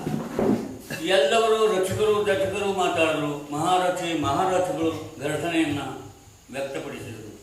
ಆದರೆ ಒಬ್ಬ ಸಾರಥಿ ಇನ್ನೊಂದು ಸಾರಥಿಯನ್ನು ಮಾತಾಡಿಸ್ತಾನೆ ಅಂತಾರೆ, ಬಹಳ ವಿಶೇಷ. ನನಗೆ ಬಹಳ ಖುಷಿ ಆಯಿತು. ಮತ್ತು ಮಾತು ಹೇಳಿದೆಯಲ್ಲ ನೀ ಇಲ್ಲಿ ಬರುವಾಗ, ಸುಂದರನೇ. ಈ 80 ವರ್ಷದ ಮುದುಕನ್ನು ನೋಡಿ ನಿನ್ನನ್ನು ಕಣ್ಣಿಗೆ ಸುಂದರ ಅಂತ ಕಾಣಿಸ್ತು ಅಂತಾದರೆ, ಸೌಂದರ್ಯದ ಅಪ್ಪ ನೀನು, ಮನ್ಮಥನ ಅಪ್ಪ ಅಲ್ಲ. ಆದರೂ ನಿನ್ನ ಕಣ್ಣಿಗೆ 80-90 ವರ್ಷದ ಶಲ್ಯ ಮುದುಕ ಸುಂದರ ಆಗಿ ಕಂಡ ಒಪ್ಕೊಳ್ತೇನೆ. ಯಾಕಂದರೆ ಸುಂದರ ಶಬ್ದಕ್ಕೆ ಅನೇಕ ಅರ್ಥ. ಸುಂದರ ಕಪಿಮುಖಿ ಅತ್ಯಂತ, ಈ ಕಪಿಗೂ ಸುಂದರವಾಗಿ ಕರೀತಾರೆ. ಸುಂದರ ಅಂದರೆ ಹನುಮಂತನೂ ಆಗ್ತಾನೆ. ಸುಂದರ ಅಂದರೆ ಪ್ರಪಂಚ, ಸತ್ಯಂ ಶಿವಂ ಸುಂದರ. ಸೌಂದರ್ಯದಲ್ಲಿ ಸತ್ಯವನ್ನು ಕಾಣುವ ವಿಡಿಯೋನು ಬೇರೆ ಇದೆ. ಅದರಲ್ಲಿ ನೀನು ನನ್ನನ್ನು ಸುಂದರನೇ ಅಂದವೇ ಕೇಳ್ತಾ ಬಂದೆ. ನಾನು ಬಹಳ ಈಗ ಸಂತೋಷಗೊಂಡೆ. ಯಾಕಂದರೆ ಸಾರಥಿ ಮಾತನಾಡಿಕೊಳ್ಳುವ ಸಂದರ್ಭ ಬಹುಶಃ ಇನ್ನೂ ಬರಲಿಕ್ಕಿಲ್ಲ, ಇಷ್ಟೊಂದು ಬರಲಿಲ್ಲ. ಮಾತಾಡುವ, ನನಗೆ ಮಾತಾಡ್ಲಿಕ್ಕೆ ಅವಕಾಶ. ಯಾಕಂದರೆ ನೀನು ಅದನ್ನು ಹೇಳಿ ನಿಲ್ಸಿದ್ದೀಯ, ಕರ್ಣನನ್ನು ನಾನು ತಡೆದಿದ್ದೇನೆ. ಯಾಕಂದರೆ ಪುತ್ರ ಶೋಕದಿಂದ ತಪ್ತಾಯಮಾನವಾದ ಸಿಟ್ಟಿನಿಂದ ಬರ್ತಾ ಇದ್ದ ಅವನ ತಡೆದು ನಿಲ್ಲಿಸಿದ್ದೇನೆ. ಸ್ವಲ್ಪ ಮಾತುಕತೆ ಇದೆ. ಸಾರಥಿಗಳ ಮಾತುಕತೆ ಭಾಳ ವಿಶೇಷ. ನಾನು ಮಾತಾಡ್ತಾ ಇದ್ರು, ನೀನು ಮಾತಾಡ್ತಿದ್ದೆ. ಆದರೂ ಒಂದು ನನಗೆ ನೀನೇ ಮಾತಾಡಬೇಕು ಅಂತಿತ್ತು. ಯಾಕೆ ಹೇಳಿದ್ರೆ ಸಾರಥಿ ವೃತ್ತಿಯಲ್ಲಿ ಹಿರಿಯ ನೀವು. ಹತ್ತುಕೊಂಡೇ ನಾನು ಮಾತಾಡ್ತಿದ್ದೇನೆ, ನಾನು ಮಾತಾಡ್ತೇನೆ. ನಾನು ಮಾತಾಡಿದ ಮೇಲೆ ನೀನು ಬೇಕಾದಷ್ಟು 17 ದಿನದಿಂದ ಸಾರಥಿ ಮಾಡ್ತಾ ಇದ್ದೀಯ. ನೀನು ಮಾತನಾಡಿಸ್ಬೇಕು ಅಂತ ಕಾಯ್ತಿದ್ದೆ, ಮಾತಾಡ್ತಿದ್ದಲ್ಲ. ಮುಂದೆ ನಮಸ್ಕಾರಕ್ಕೆ ಪ್ರತಿ ನಮಸ್ಕಾರ ಯಾವಾಗ ನೀನು ಕೊಟ್ಟಿಯೋ ಆಗಲೇ ನನಗೆ ಅರ್ಥವಾಯ್ತು. ಮಾತಾಡುವ ಮನಸ್ಸು ಬಹಳ ಉಂಟು ನಿನಗೆ. ಈಗ ನಮಸ್ಕಾರ ಕೊಟ್ಟಾಕ್ಷಣ ಕೆಲವರು ನಮಸ್ಕಾರ ಪ್ರತಿಯಾಗಿ ಕೊಡೋದಿಲ್ಲ, ಮಾತಾಡುವ ಮನಸ್ಸಿಲ್ಲ, ಇಟ್ಕೊಂಡ್ಬಿಡ್ತಾರೆ. ಕೆಲವರು ಕೈ ಹೇಗೆ ಮಾಡೋದುಂಟು, ಕೆಲವರು ಅಂತ ಹೇಳೋದು ಹೀಗೆ ಉಂಟು. ಆದ್ರೆ ನೀನು ಹಾಗೆ ಮಾಡಲಿಲ್ಲ. ನಾನು ನಮಸ್ಕಾರ ಕೊಟ್ಟು ಪ್ರತಿ ನಮಸ್ಕಾರವನ್ನು ಕೊಟ್ಟೆ. ಪ್ರಾರಂಭದಲ್ಲಿಯೇ ಮಾತಾಡ್ಲಿಕ್ಕೆ ಪ್ರಾರಂಭ ನೀನೇ ಮಾಡಿದೆ. ಆದ್ರೆ ಪ್ರಪಂಚವೇ ನನಗೆ ನಮಸ್ಕಾರ ಮಾಡ್ತದೆ, ನಾನು ಮಾಡೋದು ಏನು ಆಶ್ಚರ್ಯ ಅಲ್ಲ. ಆದ್ರೆ ಈ ರಣರಂಗದ ಮಧ್ಯದಲ್ಲಿ ಕೃಷ್ಣ ಯಾಕೆ ಮಾತಾಡಿಸ್ತಾನೆ ಅಂತ ಅನುಮಾನ ಮಾಡಲಿಲ್ಲಲ್ಲ ನೀನು. ನನಗಾಗ ಬಹಳ ಸಂತೋಷ. ನನಗೆ ಸಂತೋಷ ಆಗಿದೆ ನೀವು ಮಾತಾಡಿ. ಮಾದ್ರೇಶ, ನಾನು ನಿನ್ನೊಡನೆ ಮಾತನಾಡಿರ್ತಕ್ಕಂಥ ಸಂದರ್ಭ ಬಹಳ ಕಡಿಮೆ. ಹೌದು, ಆ ಸಂದರ್ಭ ಬರಲಿಲ್ಲ. ನಾನು ನಿನ್ನ ನೋಡಿದ್ದೇನೆ ಗೊತ್ತಾ, ಒಂದು ದ್ರೌಪದಿ ಸಂಯೋಗಕ್ಕೆ ನೀನು ಆಗಮಿಸಿದ್ದೆ. ಆಗಲೇ ನಿನಗೆ ವೃದ್ಧಾಪ್ಯ ಪ್ರಾರಂಭ ಆಗಿತ್ತು. ಆದರೂ ಅತ್ಯಂತ ಉತ್ಸಾಹಗೊಂಡು ದ್ರೌಪದಿಯನ್ನು ಪಡೆಯಬೇಕು ಅನ್ನುವಂತ ಹಂಬಲದಿಂದ ನೀನು ಬಂದಿಯಲ್ಲ. ಅಲ್ಲ, ತಪ್ಪು ತಿಳ್ಕೊಂಡಿದ್ದೀನಿ. ಆ ಮತ್ಸ್ಯ ಯಂತ್ರವನ್ನ ಯಾವ ಸೂರ ಬೇಯಿಸ್ತಾನೆ ನೋಡ್ಬೇಕು ಅಂತ. ಯಾಕಂದ್ರೆ ನನಗಾಗಿ ಅದೇ 80. ಆದ್ರೆ ಮತ್ಸ್ಯ ಯಂತ್ರ ಬೇಯಿಸಲಿಕ್ಕೆ ನೀನು ಹೋಗಿದ್ಯಲ್ಲ. ನಾನು ನೋಡುವುದಷ್ಟೇ ಉದ್ದೇಶ ಆಗಿರಲಿಲ್ಲ. ಆ ಸ್ವಯಂವರದಲ್ಲಿದ್ದೆ, ಭಾಗವಹಿಸಲಿಲ್ಲ. ಮತ್ಸ್ಯ ಯಂತ್ರವನ್ನು ಬೇಯಿಸಲಿಕ್ಕೆ ಹೋಗಿದ್ದೆ, ಆಗ್ಲಿಲ್ಲ. ಆಗ ಮಾತನಾಡಿಸ್ಬೇಕು ಅಂದ್ರೆ ಆಗ್ಲಿಲ್ಲವಲ್ಲ ನನ್ನ ಹತ್ರ. ಒಂದು ರೀತಿಯ ಅವಮಾನಿತನಾಗಿ ಒಂದು ಕಡೆಗೆ ನೀನು ಕುಳಿತಿದ್ದೆ. ಇಂತಹ ಸಂದರ್ಭದಲ್ಲಿ ಇಂತಹ ಸಂದರ್ಭದಲ್ಲಿ ಮಾತನಾಡಿಸೋದು ಯಾಕೆ ಅಂತ ನಾನು ಅವತ್ತು ಮಾತಾಡಿಸ್ಲಿಲ್ಲ. ಆಮೇಲೆ ಧರ್ಮರಾಜನ ಯುವರಾಜ ಪಟ್ಟಾಭಿಷೇಕ ನೀನು ಬಂದಿದ್ದೆ, ನಾನು ಬಂದಿದ್ದೆ. ಅಲ್ಲಿಯೂ ಮಾತಾಡ್ಲಿಕ್ಕೆ ಆಗ್ಲಿಲ್ಲ ಅಂತ ನಾನು ಆ ಸಮಯ ಸರಿಯಾಗಿ ಬಂದೆ. ಹಾಗೆ ಹೊರಟು ಹೋಗ್ಬಿಟ್ಟೆ. ಆಮೇಲೆ ರಾಜಸೂಯ ಯಾಗದಲ್ಲಿ ನೀನು ಬಂದಿದ್ದೆ. ಅಲ್ಲಿ ಭಯಂಕರ ಕೋಲಾಹಲವೇ ನಡೆದೋಯ್ತು, ಎಲ್ಲ ಕತೆ ಗೊತ್ತು. ಆ ಅವಸರದಲ್ಲಿ ನನಗೆ ಮಾತಾಡ್ಲಿಕ್ಕೆ ಆಗಿಲ್ಲ. ಹಾಗಾಗಿ ಮಾದ್ರೇಶ ಭೂಪದರ ಹತ್ರ ಮಾತಾಡಬೇಕು, ಒಳ್ಳೆಯ ಮಾತುಗಾರರು, ಧರ್ಮ ಕಾರ್ಯವನ್ನು ಮಾಡಿ ಧಾರ್ಮಿಕ ಜ್ಞಾನವನ್ನು ಹೊಂದಿದವರು ಮಾದ್ರಾದೇಶದವರು ವೃತಾಯನ ಕಾಲದಿಂದ ಅಪ್ಪನ ಕಾಲದಿಂದ ತಿಳಿದಿದ್ದೇನೆ. ಹಾಗಾದ್ರೆ ಇನ್ನೆಲ್ಲಿ ಅವಕಾಶ? ಈ ರಣರಂಗ ಆದ್ರೂ ಅಡ್ಡಿ ಇಲ್ಲ. ಮಾದ್ರೇಶ ಗುಂಪಳಿಗೆ ವಯಸ್ಸು ಆಗಿದೆ, ಬಂದಿದ್ದು ರಣರಂಗ. ಇನ್ನು ಮಾತಾಡಲಿಕ್ಕೆ ಇಲ್ಲೂ ಆಗ್ತಾನೋ ಎನ್ನುವಂತ ಅನುಮಾನ ನನಗೆ ಪ್ರಾರಂಭದಿಂದ ಈ ಸಂದರ್ಭದಲ್ಲಿ ಮಾತನಾಡಿಯೇ ಮುಗಿಸಿಬಿಡೋಣ ಅಂತ ರಣರಂಗದ ಮಧ್ಯದಲ್ಲಿ ಮಾತನಾಡಬಾರದು, ಆದ್ರೂ ಮಾತನಾಡಿಸಿದೆ. ನೀವು ಪ್ರೀತಿಯಿಂದ ಸ್ಪಂದನೆ ಕೊಟ್ಟಿಯಲ್ಲ, ಅದು ಬಹಳ ಸಂತೋಷವಾಯಿತು. ಒಂದು ಮಾತನಾಡೋದಿತ್ತು. ಈ 16 ದಿನ ಹಿಂದೆ ನಾನು ಪಾಂಡವರ ಪರವಾಗಿ ಯುದ್ಧ ಮಾಡ್ಲಿಕ್ಕೆ ಹೊರಟವನು. ಮಧ್ಯ ದೇಶದಿಂದ ನನ್ನ ಮೊಮ್ಮಗಳು ಹಿರಣ್ಯವತಿ ಅವಳಿಗೆ ಹೇಳಿ ಬಂದಿದ್ದೆ, ನಾನು ಪಾಂಡವರ ಪಕ್ಷಪಾತಿಯಾಗಿ ಹೋರಾಡ್ತೇನೆ. ನನ್ನ ಮಗನಿಗೂ ಹೇಳಿದ್ದೇನೆ. ಹೌದು, ಈ ಹಸ್ತಿನಾವತಿಯ ಪಟ್ಟಣ ಬರುವಲ್ಲಿವರೆಗೂ ನಾವು ಪಾಂಡವರ ಮಾವ, ಸೋದರ ಮಾವ ಅಲ್ವಾ? ಹೌದು. ನಾನು ಅವರ ಪರವಾಗಿ ಹೋರಾಡಬೇಕು. ಆದರೆ ಒಂದು ಬದಲಾವಣೆ ಆಯಿತು, ನಿನಗೂ ಗೊತ್ತಾಗಿರ್ಬೋದು. ಆಗ ನೀನು ಮಾತಾಡ್ತೀವಿ ಅಂತ ನನಗೊಂದು ಅನಿಸಿಕೆ ಇತ್ತು. ಯಾಕೆ ಈ ಸಲ ಕೇಳಲಿಕ್ಕೆ ಬರಲಿಲ್ಲ? ಬಂದ್ರೆ ಬಹಳ ಕಷ್ಟ ಇತ್ತು. ಮಾತಾಡ್ಲಿಕ್ಕೆ ಅವಕಾಶ ಇಲ್ಲ. ಸೆಳಬಂಬಿಟ್ಟ ಕೌರವ ಆದಿತ್ಯದಿಂದ. ಯಾಕಂದ್ರೆ ಮಧ್ಯ ದೇಶವರಿಗೆ ಮದಿರಿ ಮದಿರೆ ಮತ್ತು ಮಾನಿನಿ ಬಹಳ ಪ್ರೀತಿ. ನಮ್ಮ ದೇಶ ಮಾತೃ ದೇಶದಲ್ಲಿ ಇದೆ ಹಾಗೆ. ನಾವು ಸಾವಿರ ರೀತಿಯ ಮದುರೆಯನ್ನ ಮಧುವನ್ನ ಹೇಳ್ತೇವೆ. ಮದಿರೆಯರು ಅಂದ್ರೆ ಬಹಳ ಅದನ್ನ ಕೇಳಿದ ಕೌರವ ಅದು ಒಂದು ಮಾರಿ ಒಂದೊಂದು ವ್ಯವಸ್ಥೆ ಮಾಡಿ ಮಾತು ಕೊಟ್ಟೆ. ಯಾರು ಈ ವ್ಯವಸ್ಥೆ ಮಾಡಿದ್ದಾರೋ ಅವರ ಪಕ್ಷವಾಗಿ ನಾನು ಹೋರಾಡ್ತೇನೆ. ಧರ್ಮರಾಜನೇ ಮಾಡಿದ್ದಾನೆ. ನನ್ನ ಅನಿಸಿಕೆ ಎಲ್ಲಿ ಹಸ್ತಿನಾವತಿಗೆ ಬರುವ ಕೆಳವರೆಗೂ ಧರ್ಮರಾಜನ ವ್ಯವಸ್ಥೆ ಅಂತ ಯೋಚಿಸಬೇಕಿತ್ತು ನೀನು. ಮಾರ್ಗ ಮಧ್ಯದಲ್ಲಿ ಅಭೂತಪೂರ್ವವಾದಂತಹ ಸ್ವಾಗತ ಆಯ್ತು. ಹೇಗಾಯ್ತು ಅದು? ಅಲ್ಲಲ್ಲಿಗೆ ಅರವಟ್ಟಿಗೆ ನಿಂತಿದ್ದು ಮಾತ್ರ ಅಲ್ಲ, ಅದೆಲ್ಲ ಎಲ್ಲ ವ್ಯವಸ್ಥೆ. ಹಾಲು, ಹಣ್ಣು, ಹಂಪಲ, ಭೋಜನ, ಆಮೇಲೆ ನಾಟ್ಯ ಹೊಂದದವರಿಂದ ನಾಟ್ಯ, ಡೊಳ್ಳು, ನಗಾರಿ, ಕೊಂಬು, ಕಾಲ, ಇಂಥ ಅದ್ದೂರಿಯಾದಂತಹ ಸ್ವಾಗತವನ್ನ ಅಕ್ಷೋಹಿಣಿ ಸೈನಿಕರಿಗೆ, ರಾಜನಿಗೆಲ್ಲ ಕೊಡ್ತಕ್ಕಂತ ಸಾಮರ್ಥ್ಯ ಅದ್ದೂರಿಯಾದಂತದ್ದು. ಅದು ಕೌರವನಿಗೆ ಮಾತ್ರ ಸಾಧ್ಯ ಅಂತ ನೀವು ಯೋಚಿಸಬೇಕಿತ್ತು. ಪಾಂಡವರ ಕೈಲಿ ಏನಿದೆ ಅಷ್ಟೆಲ್ಲ ಅದ್ಭುತವಾದ ಸ್ವಾಗತವನ್ನು ಕೊಡ್ಲಿಕ್ಕೆ ನಮ್ಮ ಅಳಿಯಂದಿರು ಸಮರ್ಥರಾಗಿ ರಾಜಸೂಯಾಗವನ್ನೇ ಮಾಡಿದ್ದಾರೆ. ಧನಂಜಯನ ಹೆಸರು ಅರ್ಜುನಿಗೆ ಸಂಪೂರ್ಣ ಕಳ್ಕೊಂಡ ಆಯ್ತಲ್ಲ, ಸಂಪೂರ್ಣ ಕಳ್ಕೊಂಡ ಬೇಕಲ್ವಾ? ಧರ್ಮರಾಜನ ವ್ಯವಸ್ಥೆ ಅಂತೆ ನನಗೆ. ಹೇಗೆ ಅದು ಅಷ್ಟು ಅದ್ದೂರಿಯ ಸ್ವಾಗತವನ್ನು ಪಾಂಡವರು ಮಾಡ್ಲಿಕ್ಕೆ ಮಾಡಬಹುದು? ಹೇಗೆ ಅದು ಸಾಧ್ಯ ಆಗ್ಲಿಕ್ಕಿಲ್ಲ. ಯಾಕಂದ್ರೆ ರಾಜಸೂಯಾಗ ಆದ್ಮೇಲೆ ಯುದ್ಧದಲ್ಲಿ ಸಂಪೂರ್ಣವಾಗಿ ಸೋತು ಒಂದೇನೆ ಆಶ್ರಯದಲ್ಲಿದ್ದವರು ಪಾಂಡವರು. ಇಂತಹ ಅದ್ದೂರಿಯಾದಂತಹ ಸ್ವಾಗತವನ್ನು ಕೌರವನೇ ಮಾಡಿರ್ಬೋದು ಅಂತ ಯೋಚಿಸಬಹುದಿತ್ತು. ಅದನ್ನು ಮಾಡಿಲ್ಲ. ನಿನ್ನ ಉದ್ದೇಶ ಏನಿರ್ಬೋದು ಅಂತ ನಾನು ತರ್ಕ ಮಾಡಿದ್ದೇನೆ.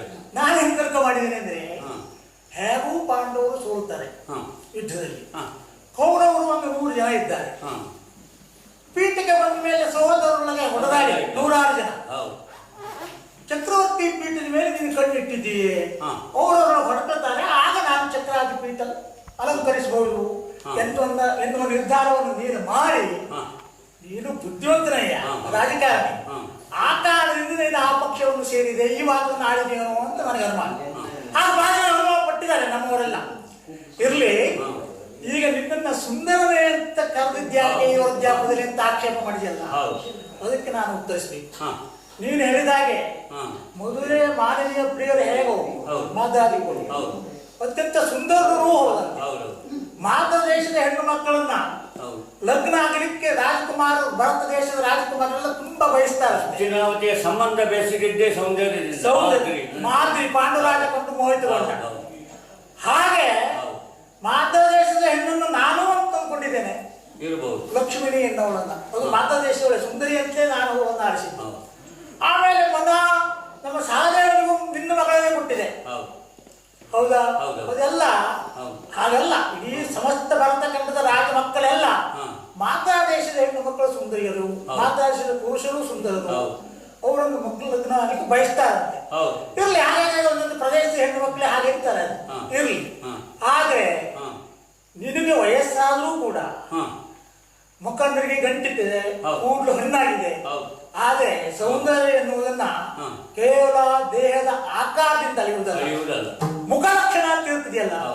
ಮುಖಲಕ್ಷಣ ಸೂಸಬೇಕಾದ್ರೆ ಅಂತರ್ಯದಲ್ಲಿ ಒಂದು ಶಕ್ತಿ ಇರ್ಬೇಕಾಗ್ತದೆ, ಸೌಂದರ್ಯ ಒಳಗಿರ್ಬೇಕು. ಆಮೇಲೆ ಬುದ್ಧಿಶಕ್ತಿ ಊರ್ಬೇಕು. ಯಾವ ಬುದ್ಧಿಶಕ್ತಿ ಇದ್ದು ಅಂತರ್ಯದಲ್ಲಿ ಸತ್ವ ಇರ್ತದೋ ಅಂಥವು ಮುಖ ಎಷ್ಟು ವಯೋವೃದ್ಧನಾದರೂ ಸುಂದರವಾಗಿಯೇ ಕಾಣ್ತದೆ. ಅಂತೂ ನಾ ಧನ್ಯ, ನಿನ್ನ ಬಾಯಲ್ಲಿ ಹೇಳಿಸಿಕೊಂಡಲ್ಲ ಸುಂದರ. ಹೌದು, ನಾವು ಇಷ್ಟು ವಿಷಯವನ್ನು ಯಾವಾಗಲೂ ಹೇಳ್ಬಿಡ್ತೇವೆ, ಹೊರತೇವೆ ಭಾವಿಸ್ಕೊಳ್ಬೇಡ. ಅದು ತೆಗಳುವ ವಿಷಯ ಬಂದಾಗ ತೆಗಳುವುದಕ್ಕೂ ನಾವು ಇನ್ನು ಮುಂದೆ ನೋಡುವುದಿಲ್ಲ. ಹಾಗಾದ್ರೆ ನೀವು ಇಲ್ಲಿ ತೆಗಳುವ ಸಂದರ್ಭ ಉಂಟು. ಯಾಕೆ? ಯಾಕೆಂದ್ರೆ ಕೌರವರ ಪಕ್ಷಕ್ಕೆ ನೀನು ಹೋದಿಯಲ್ಲ, ಹೋಗಿ ಏನೋ ಒಂದು ಮಾತು ಕೊಟ್ಟೆ, ಒಂದು ಮಾತು ಬಂದ್ಬಿಡುತ್ತು, ನಿನ್ನೇನೋ ಉದ್ದೇಶವೂ ಇರ್ಬೋದು, ಹೋದೆ. ಆದ್ರೆ ನಿನ್ನ ಸ್ಥಾನಮಾನ ಗೌರವ ಬಗ್ಗೆ ಯೋಚನೆ ಮಾಡಿದೀಯ. ನೀನು ಭೂನಾಥ, ರಾಜ, ಅರಸ. ಅರಸನಾದನು ಹೇಗಿರಬೇಕು? ತನ್ನ ಮಾನಾಭಿಮಾನವನ್ನು ರಕ್ಷಣೆ ಮಾಡಿಕೊಳ್ಳಬೇಕು, ಮಾನ ಧನನಾಗಿ ಅಭಿಮಾನಶಾಲಿಯಾಗಿ ಬದುಕಬೇಕು. ಇದು ಯೋಗ್ಯತಾವಂತರ ಲಕ್ಷಣ. ನೀನು ಅಲ್ಲಿ ಹೋಗಿ ಸೇನಾಪತಿಯಾಗುವುದು ಬದಲು, ರಣರಂಗದಲ್ಲಿ ನಿನ್ನ ಪರಾಕ್ರಮವನ್ನು ತೋರಿಸುವುದು ಬದಲು ಆ ಕರ್ಣನಿಗೆ ಸಾರಥಿಯಾಗಿ ಹೀನ ವೃತ್ತಿಯನ್ನು ಮಾಡ್ತಾ ಇದ್ದೀಯಲ್ಲ. ಕರ್ಣನ ಸಾರಥ್ಯ ಹೀನ. ಕರ್ಣನ ಸಾರಥ್ಯ ಹೀನ, ಸಾರಥ್ಯ ತನವೇ ಹೀನ ನಮ್ಮ ಲೆಕ್ಕದಲ್ಲಿ. ಅದರಲ್ಲೂ ಕರ್ಣನ ಸಾರಥ್ಯ ಮತ್ತು ಹೀನ. ಅದ್ರ ಬಗ್ಗೆ ವಿವರ ನಾನು ಕೊಡಬೇಕು ಅಂದ್ರೆ ಕೊಡ್ತೇನೆ, ತಿಳಿದಿರ್ಬೋದು. ಲೋಕವೇಳತೆ ಸೂತಕುಲ ಪುತ್ರ ಅಂತವನ ಸಾರಥಿಯಾಗಿ ನೀನು ವಿಜೃಂಭಿಸುವುದನ್ನು ನೋಡಿ ನನಗೆ ನಿನ್ನೊಡನೆ ಮಾತಾಡಬೇಕು ಅಂತ ಬಂತು. ಯಾಕೆ ನೀನು ಅವನ ಸಾರಥ್ಯವನ್ನು ವಹಿಸಿದೆ? ಮತ್ತೆ ಪಾಂಡವರ ಸೋದರಳಿಯರಾಗಿದ್ದು ಅವರ ಪಕ್ಷ ಸೇರುವುದನ್ನು ಬಿಟ್ಟು ಏನೋ ಒಂದು ಮಾತಾಡಿಬಿಟ್ಟೆ, ಪೂರ್ವಭಾವಿಯಾಗಿ ನೀನು ಉದ್ದೇಶಪೂರ್ವಕವಾಗೇ ಕೌರವರ ಪಕ್ಷವನ್ನು ಸೇರಿದ್ದೀಯೇ ಎನ್ನುವುದು ನನ್ನ ತಿಳುವಳಿಕೆ. ಇದನ್ನೆಲ್ಲ ಯಾಕೆ ಮಾಡಿಕೊಂಡೆ ನೀನು? ಇಂಥ ಬುದ್ಧಿ ಶಕ್ತಿಗಳನ್ನು ಸಮರ್ಥನು. ಶಲ್ಯನ ಯೋಚನೆ ಬೇರೆ ಇದೆ. ಓ, ಇದು ಭೀಷ್ಮಾಚಾರ್ಯರು ಪಾಂಡವರ ಮೇಲೆ ವಿಶೇಷ ಪ್ರೀತಿ ಅಲ್ವಾ? ಹೌದು. ದಿನಕ್ಕೆ 10,000 ಜನರನ್ನು ಕೊಚ್ಚಾಕಿದ್ರು, ಪಾಂಡವರ ತಲೆ ಮುಟ್ಟಲಿಲ್ಲ. ಪಾಂಡವರ ಹಿತೈಷಿಯಾಗಿ ಯುದ್ಧ ಮಾಡಿದ್ರು ಅಲ್ವಾ? ಹೌದು. ದ್ರೋಣಾಚಾರ್ಯರು ಪಾಂಡವರಿಗೂ ಕೌರವರಿಗೂ ಆಚಾರ್ಯರು ಗುರುಗಳು, ಅವರು ಯುದ್ಧ ಮಾಡಿದ್ರು, ಪಾಂಡವರನ್ನೇನು ಮಾಡಲಿಲ್ಲ. ಪಾಂಡವರಿಗೆ ರಕ್ಷಣೆ ಸಿಕ್ತು. ಅವರೆಲ್ಲ ಅಲ್ಲಿ, ನಾವು ಈ ಪಕ್ಷದಲ್ಲಿ ಇದ್ದು ಪಾಂಡವರಿಗೆ ರಕ್ಷಣೆ ಸಿಕ್ತು. ನೀನು ಅಲ್ಲಿದ್ದು ಪಂಚಪಾಂಡವರನ್ನು ರಕ್ಷಣೆ ಮಾಡ್ತೀವಿ, ನಾವಿಲ್ಲಿದ್ದು ಅಲ್ಲಿ ಗೆಲುವನ್ನು ಕೊಡ್ತಾ ಇದ್ದೇವೆ. ಗುಟ್ಟು ದೊಡ್ಡ ಕೇಳುವಾಗಿಲ್ಲ, ಇದನ್ನು ಕರ್ಣ ಇದ್ದಾನಲ್ಲಿ. ಆದರೆ ನೀ ಹೇಳಿದಲ್ಲ ಸಾರಥಿತನ ಹೀನ, ಈ ಸಾರಥಿತನ ಮತ್ತು ಒತ್ತು ಹೇಳಿ ಇದಕ್ಕೆ ಉತ್ತರ ಹೇಳಿ. ಯಾಕಂದ್ರೆ ಕರ್ಣನ ಬಂಡಿಯನು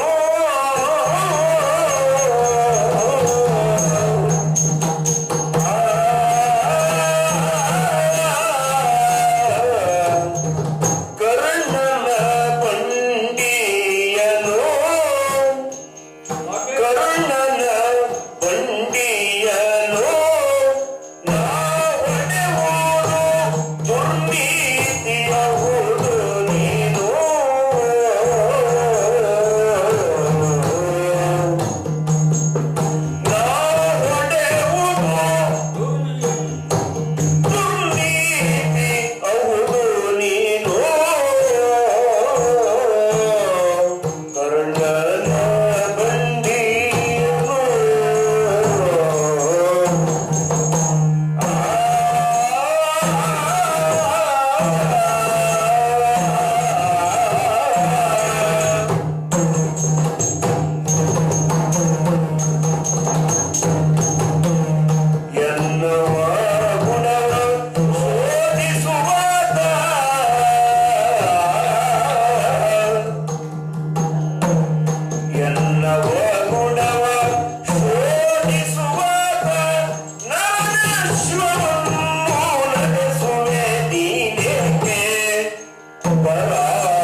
ನೆಮ್ಮದಿಗೆಯ ಬೀರಿ ಅಶ್ವವ ನಡೆಸುವ ಅಶ್ವವ ನಡೆಸುವ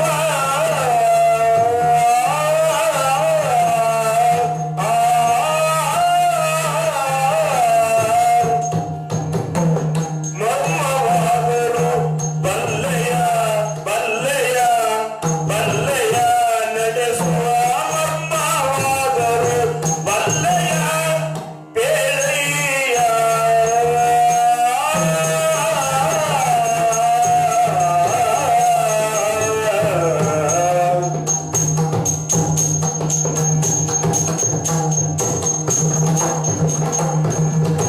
ಧರ್ಮವರಸರಿಗೆ ಕರುಣನ ಬಂಡಿಯನು ನಾವೊಡೆಯುವುದು ನಾವೊಡೆಯುವುದು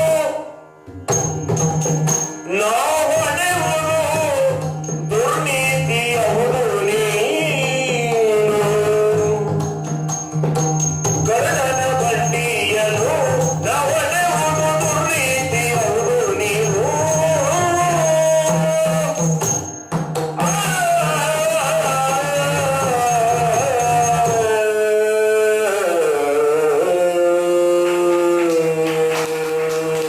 ಕೃಷ್ಣ, ಆದ್ರೇಶ. ಸಾರಥಿತನ ಅಂದ್ರೆ ಬಹಳ ಎತ್ತರದ ಸ್ಥಾನ. ಓಹೋ. ವೇದಾಂತಿಗಳು ಹೇಳ್ತಾರೆ, ಶರೀರ ಎನ್ನುವ ರಥ, ಜೀವಾತ್ಮನೇ ರಥಿಕ, ಬುದ್ಧಿಯೇ ಸಾರಥಿ, ಇಂದ್ರಿಯಗಳೇ ಕುದುರೆಗಳು, ಇಂದ್ರಿಯ, ಮನ ಹಗ್ಗ, ಮನಸ್ಸು. ಇದು ವೇದಾಂತಿಗಳ ಭಾಷೆಯಲ್ಲಿ ಎತ್ತರ ಸ್ಥಾನವನ್ನು ಸಾರಥಿಗಿಟ್ಟು, ಬುದ್ಧಿಂಚ ಸಾರಥಿ ವಿಧಿ, ಬುದ್ಧಿ ಸ್ಥಾನದಲ್ಲಿ ಇಡುವ. ಇನ್ನೊಂದು ದೃಷ್ಟಿಯಿಂದ ಯೋದ್ಧಾಳಿಗೂ ಸಾರಥಿಯ ಬಲವೇ ಬಹಳ ಮಹತ್ವ. ಯಾಕಂದರೆ 17 ದಿನದಿಂದ ಇವತ್ತು ಪಾರ್ಥ ವಿಜಯಾಗಿ ಇಲ್ಲಿವರೆಗೂ ಇದ್ರೆ ಬಹುಶಃ ನಿನ್ನ ಚಾಕಚಕ್ಯತೆ ನಮಗೆ ಅರ್ಥ ಆಗ್ತದೆ. ಓಹೋ. ನೀನು ಸ್ವತಃ ಅದೇ ವೃತ್ತಿಯನ್ನು ಮಾಡ್ತಾ ಇದ್ದೀಯ 17 ದಿನದಿಂದ. ನನ್ನಂತ ಹೇಳ್ತೀಯ ಹೀನ, ಈ ಸಾರಥ್ಯ ಯಾಕೆ ಹೀನ ವೃತ್ತಿ, ಹೀನ ವೃತ್ತಿ, ನನ್ನನ್ನು ಮೂದಲಿಸ್ತಾ ಇದ್ದೀಯ. ಹೌದು. ನೀನು ಹೇಳುವುದರಲ್ಲಿ 2 ಅರ್ಥ, ಸಾರಥಿತನವೇ ಹೀನವು ಅಥವಾ ಈ ಸಾರಥ್ಯ ಕರ್ಣನ ಸಾರಥ್ಯ ಹೀನವು. ಕರ್ಣನ ಸಾರಥ್ಯವೂ ಹೀನ. ಸಾರಥ್ಯವು ನಮ್ಮ ದೃಷ್ಟಿಯಲ್ಲಿ ಒಂದು ಗೌರವದ ಸ್ಥಾನ ಅಲ್ಲ. ಸಾರಥಿತನ ಹೀನ ನಿನ್ನ ಬಾಯಲ್ಲಿ ಬರಬಾರ್ದು. ಯಾಕಂದ್ರೆ ತ್ರಿಪುರಾಸುರದ ಸಂಹಾರದಲ್ಲಿ ಈಶ್ವರನಿಗೆ ಬ್ರಹ್ಮ ಸಾರಥಿ ಅದಕ್ಕೆಲ್ಲ ಕಥೆ ಇದೆ. ಹೌದು. ಸ್ವತಃ ರಾವಣನನ್ನು ಗೆಲ್ಲಬೇಕಾದ್ರೆ ಮಾತಲ್ಲಿಯೇ ಸಾರಥಿಯಾಗಿ ಬಂದ. ಅಲ್ಲ, ಅನಿವಾರ್ಯ ಸಂದರ್ಭಗಳಲ್ಲ ಅದು ಕಥೆ ಇದರ ಎಂದರೆ. ಅರ್ಥ ಸಾರಥಿಯ ಮಹತ್ವವನ್ನು ಹೇಳುವ ಕಥೆ ಅನೇಕ ಇದೆ. ಸಾರಥಿತನ ಹಾಳಲ್ಲ, ಮೇಲಿನ ಸ್ಥಾನ. ನೀನು ಜೀವನಗಳ ಸಾರಥಿ. ನೀನು ಅದ್ರ ನೀ ಏನು ಮಾಡ್ತೀಯ? ಅರ್ಜುನ ರಥ ಒಂದೇ ಹೊಡಿತಾ ಇದ್ದೀವಿ. ಹೌದು. ಮಮ ಪ್ರಾಣಾಹಿ ಪಾಂಡವ ನಿನ್ನ ಬಾಯಲ್ಲಿ ಬಂದು ಮಾತು. ಆದರೆ ಮಧ್ಯಪಾಂಡವಿಯರ ಪಾರ್ಥನ ತೇರನ್ನು ಮಾತ್ರ ಹೊಡಿತಾ ಇದ್ದೀವಿ. ಈಗ ನನಗೊಂದು ಧರ್ಮ ಸಂಕಟ ಇದೆ. ಯಾಕಂದರೆ ಅವನ ಈ ಕರ್ಣನ ಸಾರಥ್ಯ ಮಾಡುವುದಕ್ಕೆ ನಮಗೊಂದು ಸಮಾಧಾನ ಇದೆ. ಏನೋ ಗೊತ್ತಾ? ಏನು? ಇವ ಸೂತನಾಗಿರ್ಬೋದು, ಸೂತ ಪುತ್ರನೂ ಆಗಿರಬಹುದು. ಆದರೆ ಇವ ಸೇನಾಧಿಪತಿ. ಈಗ ಪ್ರಸ್ತುತ ಸಂದರ್ಭದಲ್ಲಿ ಕೌರವ ಸೇನೆಯ ಮುಖ್ಯ ಸೇನಾಧಿಪತಿ, ಅವನ ಎತ್ತರ ಸ್ಥಾನ. ಸೇನಾಧಿಪತಿ ಹೇಳಿದಂತೆ ಎಲ್ಲ ಕೇಳಿ, ಸೇನಾಧಿಪತಿಯ ಸಾರಥಿ ಆದೆ ನನಗೆ ಹೆಮ್ಮೆ. ಸೇನಾಧಿಪತಿ ಅಲ್ಲಲ್ಲ ಪಾರ್ಥ, ನರ ಮನುಷ್ಯ. ಹೌದು. ಇವನ ಸಾರಥ್ಯವನ್ನು ಮಾಡುವುದಕ್ಕೆ ನನಗೆ ಹೆಮ್ಮೆ ಇದೆ. ಯಾಕಂದ್ರೆ ಅವ ಸೇನಾಧಿಪತಿ, ಅಂಗರಾಜ. ಯಾಕಂದರೆ ರಾಜ್ಯ ಇಲ್ಲದವನಲ್ಲ, ಅವನು ರಾಜನೇ. ಒಬ್ಬ ರಾಜ ಇನ್ನೊಬ್ಬ ರಾಜ್ಯಕ್ಕೆ ಸಹಾಯ. ಯಾಕಂದರೆ ಏನೇನೇ ಭೂಪ ಅಂತ ನನ್ನನ್ನು ಸಂಬೋಧನೆ ಮಾಡಿದ್ದೀವಿ. ಈ ಭೂಪ ಶಲ್ಯ ಭೂಪ ಅಂಗದೇಶದ ಭೂಪನಿಗೆ ಸಹಾಯ, ಸಾರಥಿತನ್ನು ಮಾಡಿ ಯುದ್ಧ ಮಾಡಿ ಯಾವ ಗೆಲುವನ್ನು ನಾನು ಕೊಡ್ತೇನೋ ಅದನ್ನು ಸಾರಥಿತನಲ್ಲೂ ಕೊಡಿಸಬಲ್ಲೆ ಅಂತ ತೋರಿಸಲಿಕ್ಕೆ ಈ ಸ್ಥಾನಕ್ಕೆ ನನ್ನನ್ನು ಕುಟ್ರಿಸಿದ್ದಾರೆ. ಇನ್ನು ಅವರ ಸಂಕಲ್ಪ. ಹೀಗಾಗಿ ಸಾರಥಿತನವನ್ನು ನಾನಿಲ್ಲಿ ಗೌರವಪೂರ್ವಕವಾಗಿ ಮಾಡ್ತಾ ಇದ್ದೇನೆ. ಈ ರಾಜನ ಸೇನಾಧಿಪತಿಯ ಸಾರಥಿತನ ಹೀನ ಅಲ್ಲ. ಅದು ನೀನಿಷ್ಟೆಲ್ಲ ಹೇಳ್ತೀಯಲ್ಲ ಸಾರಥಿತನದ ಬಗ್ಗೆ. ಈ ನರನಶ್ವವನ್ನು ನಡೆಸುವ ಪರಿ ಏನು? ಯಾಕಂದರೆ ನಿನಗೆ ಪಾಂಡವರೆಲ್ಲ 5 ಜನರ ರಥ ಹೊಡಿಬಹುದು. ನೀನು ಜಗತ್ತಿನ ರಥವನ್ನೇ ಹೊಡೆಯುವಂತಹ ಮಹಾಸಾರಥಿ ನೀನು. ಹೌದು. ಬುದ್ಧಿಸ್ಥಾನದಲ್ಲಿ ಇರುವವನು. ಹೀಗಿದ್ದಾಗ ಕೇವಲ ಅರ್ಜುನ ಬಂಡಿ ಹೊಡ್ಕೊಂಡು 15-16 ದಿನ ಕಳೆದಿಲ್ಲ. ಎಷ್ಟರ ಮಟ್ಟಿಗೆ ಧರ್ಮ? ನರನಶ್ವವ ಹೊಡಿತಾ ಇದ್ದಿದ್ದು ಎಷ್ಟರ ಮಟ್ಟಿಗೆ ಧರ್ಮ? ಯಾಕಂದ್ರೆ ಅವ ರಾಜನೂ ಅಲ್ಲ, ರಾಜ ಇದು ನಿನ್ನ ಪ್ರಶ್ನೆ ಅಲ್ವಾ? ಸೇನಾಧಿಪತಿಯೂ ಅಲ್ಲ. ಆದ್ರೆ ಹಾ. ಒಂದೇ ಮಾತನ್ನ ಹೇಳ್ತೇನೆ ನಾನು. ಹಾ. ಅರಸರಿಗೆ ಧರ್ಮ ಅಲ್ಲ, ಸಾರಥ್ಯ. ಓ, ಅರಸರ ಧರ್ಮ.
ರಾಜನಾದವನು ಪ್ರತ್ಯಕ್ಷ ದೇವತಾ ಸಮಾನ.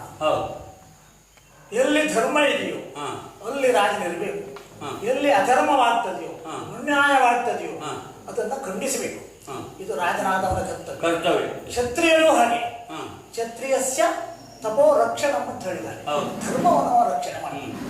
ನೀನು ಕ್ಷತ್ರಿಯ, ಮೇಲಾಗಿ ಅರಸ. ಧರ್ಮ ಪಕ್ಷವನ್ನು ನೀನು ಸೇರುವುದನ್ನು ಬಿಟ್ಟು ಕೌರವನ ಪಕ್ಷವನ್ನು ಸೇರಿದ್ದೇ ಮೊದಲನೇದಾಗಿ ಬಹಳ ದೊಡ್ಡ ಅನ್ಯಾಯ.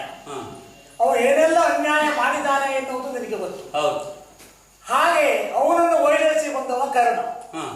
ಕರ್ಣ ಸೂತ ಕುಲದವ ಅಂತ ಹಿಂದೆಯೇ ಹೇಳಿದ್ದೇನೆ, ಜಗತ್ತೇ ಹೇಳುತ್ತದೆ.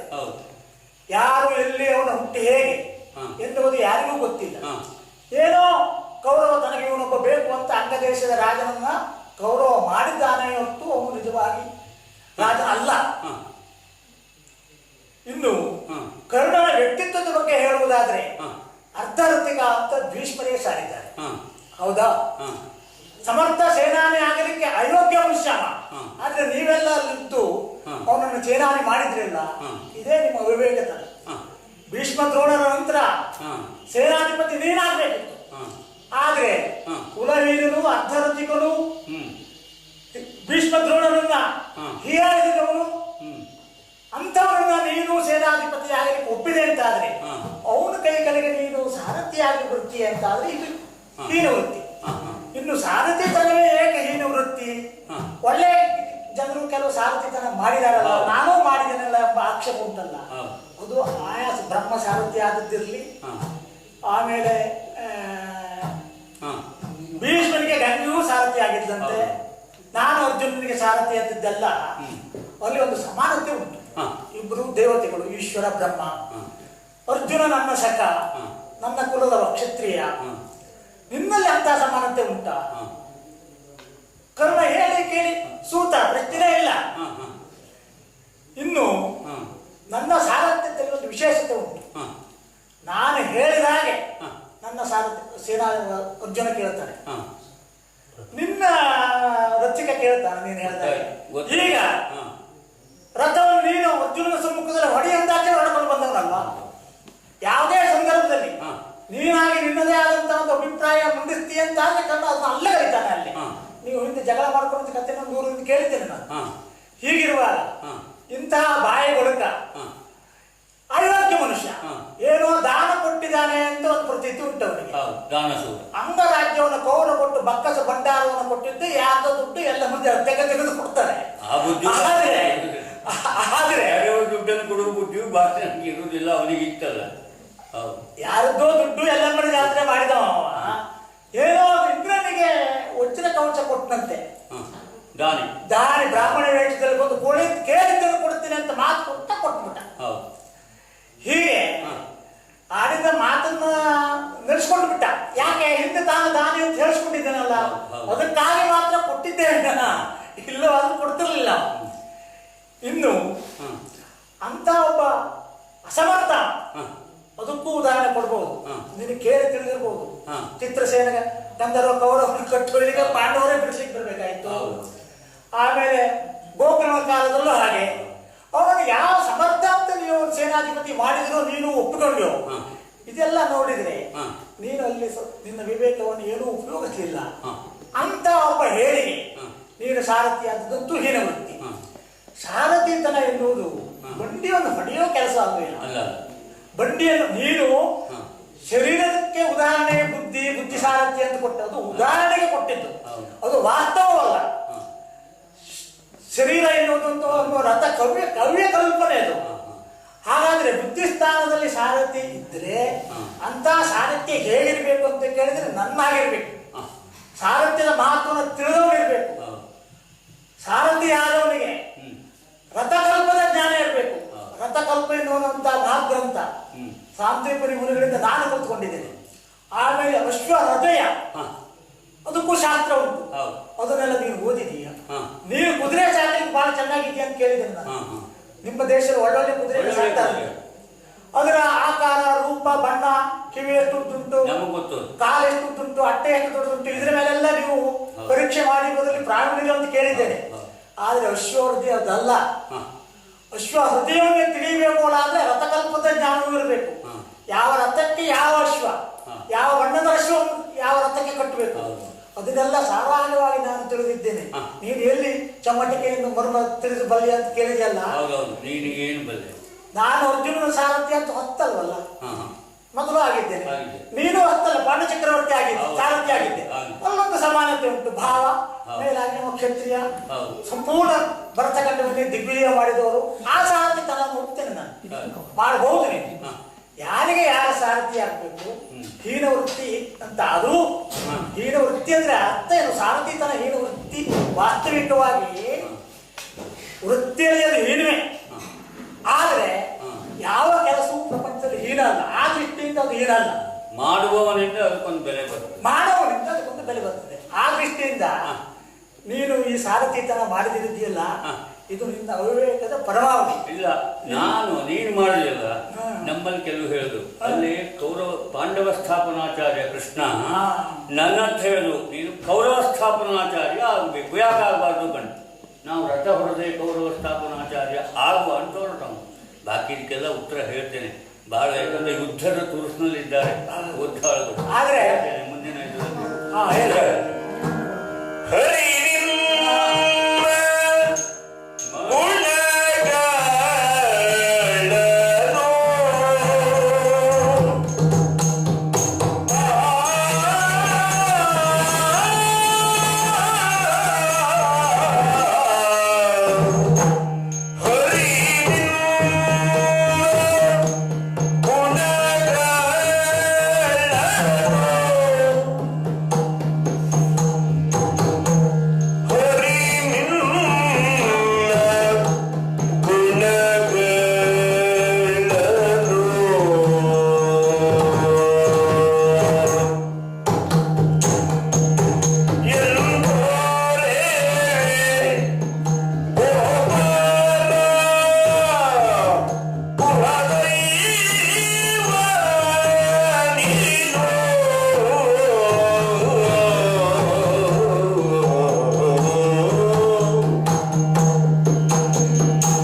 ಸ್ಪಷ್ಟ.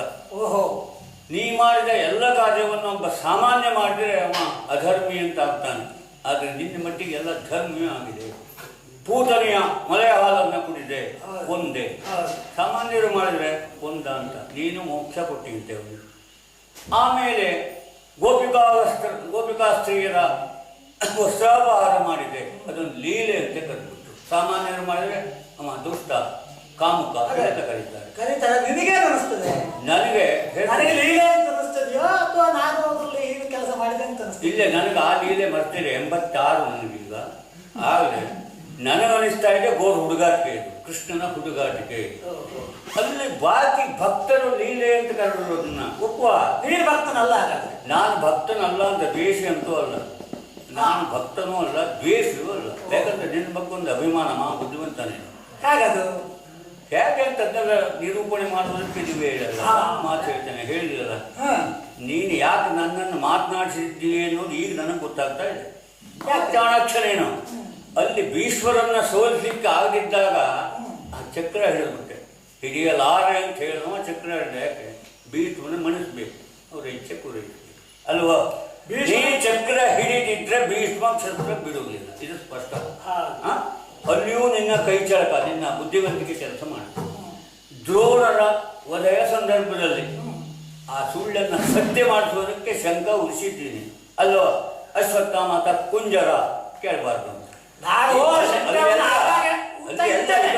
ನನ್ನ ಸಂದರ್ಭ ಅಲ್ಲೇ ಎಲ್ಲ ನಿನ್ನ ಚಾಕಚಕ್ಯತೆ ಕೆಲಸ ಮಾಡಿದೆ. ಹೌದಾ? ಇಲ್ಲಿ ನಿನ್ನ ಚಾಕಚಕ್ಯತೆ ನನಗೆ ಅರ್ಥ ಆಯ್ತು. ಹೇಳಿದೆಲ್ಲ.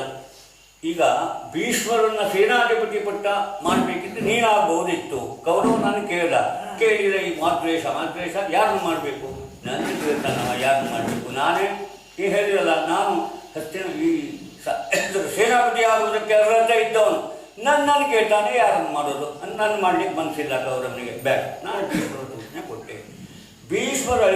ಭೀಷ್ಮರು ಶಸ್ತ್ರತ್ಯಾಗ ಮಾಡಿರುವಾಗ ಬುದ್ಧಿವಂತ ಕೌರವ.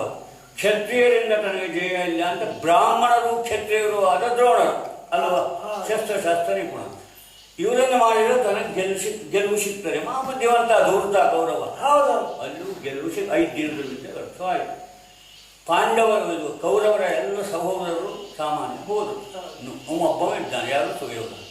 ಆದರೆ ಈಗ ಕರ್ಣನನ್ನು ಯಾಕೆ ಮಾಡಿದ್ದಾರೆ ಅಂತ ಕೇಳಿದರೆ, ಬ್ರಾಹ್ಮಣರಿಂದ ಗೆಲುವಾಗಲಿಲ್ಲ, ಕ್ಷತ್ರಿಯರಿಂದ ಆಗಲಿಲ್ಲ, ಸೂತದಿಂದ ಆದರೂ ಆದೀತು. ಯಾಕಂದರೆ ಅವರಿಗೂ ಬಲ ಬರ್ತದೆ, ಸೂತನಿಗೂ ಬಾಳ ಹಿನ್ನೆಲೆ.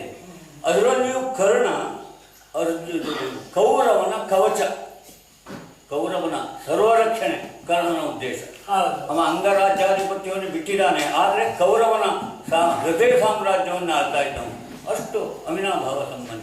ಇವನಿಂದಲಾದರೂ ತನಗೆ ಜಯ ಬರ್ತದೆ ಎನ್ನುವ ದೃಷ್ಟಿಯಿಂದ ಅವನು ಮಾಡ. ನಾನು ಅಡ್ಡಗಾಲ ಹಾಕಲಿಲ್ಲ, ಯಾಕಂದರೆ ಮಾಡಿಕೊಳ್ಳಿ, ನನಗೆ ಗೊತ್ತಿದೆ.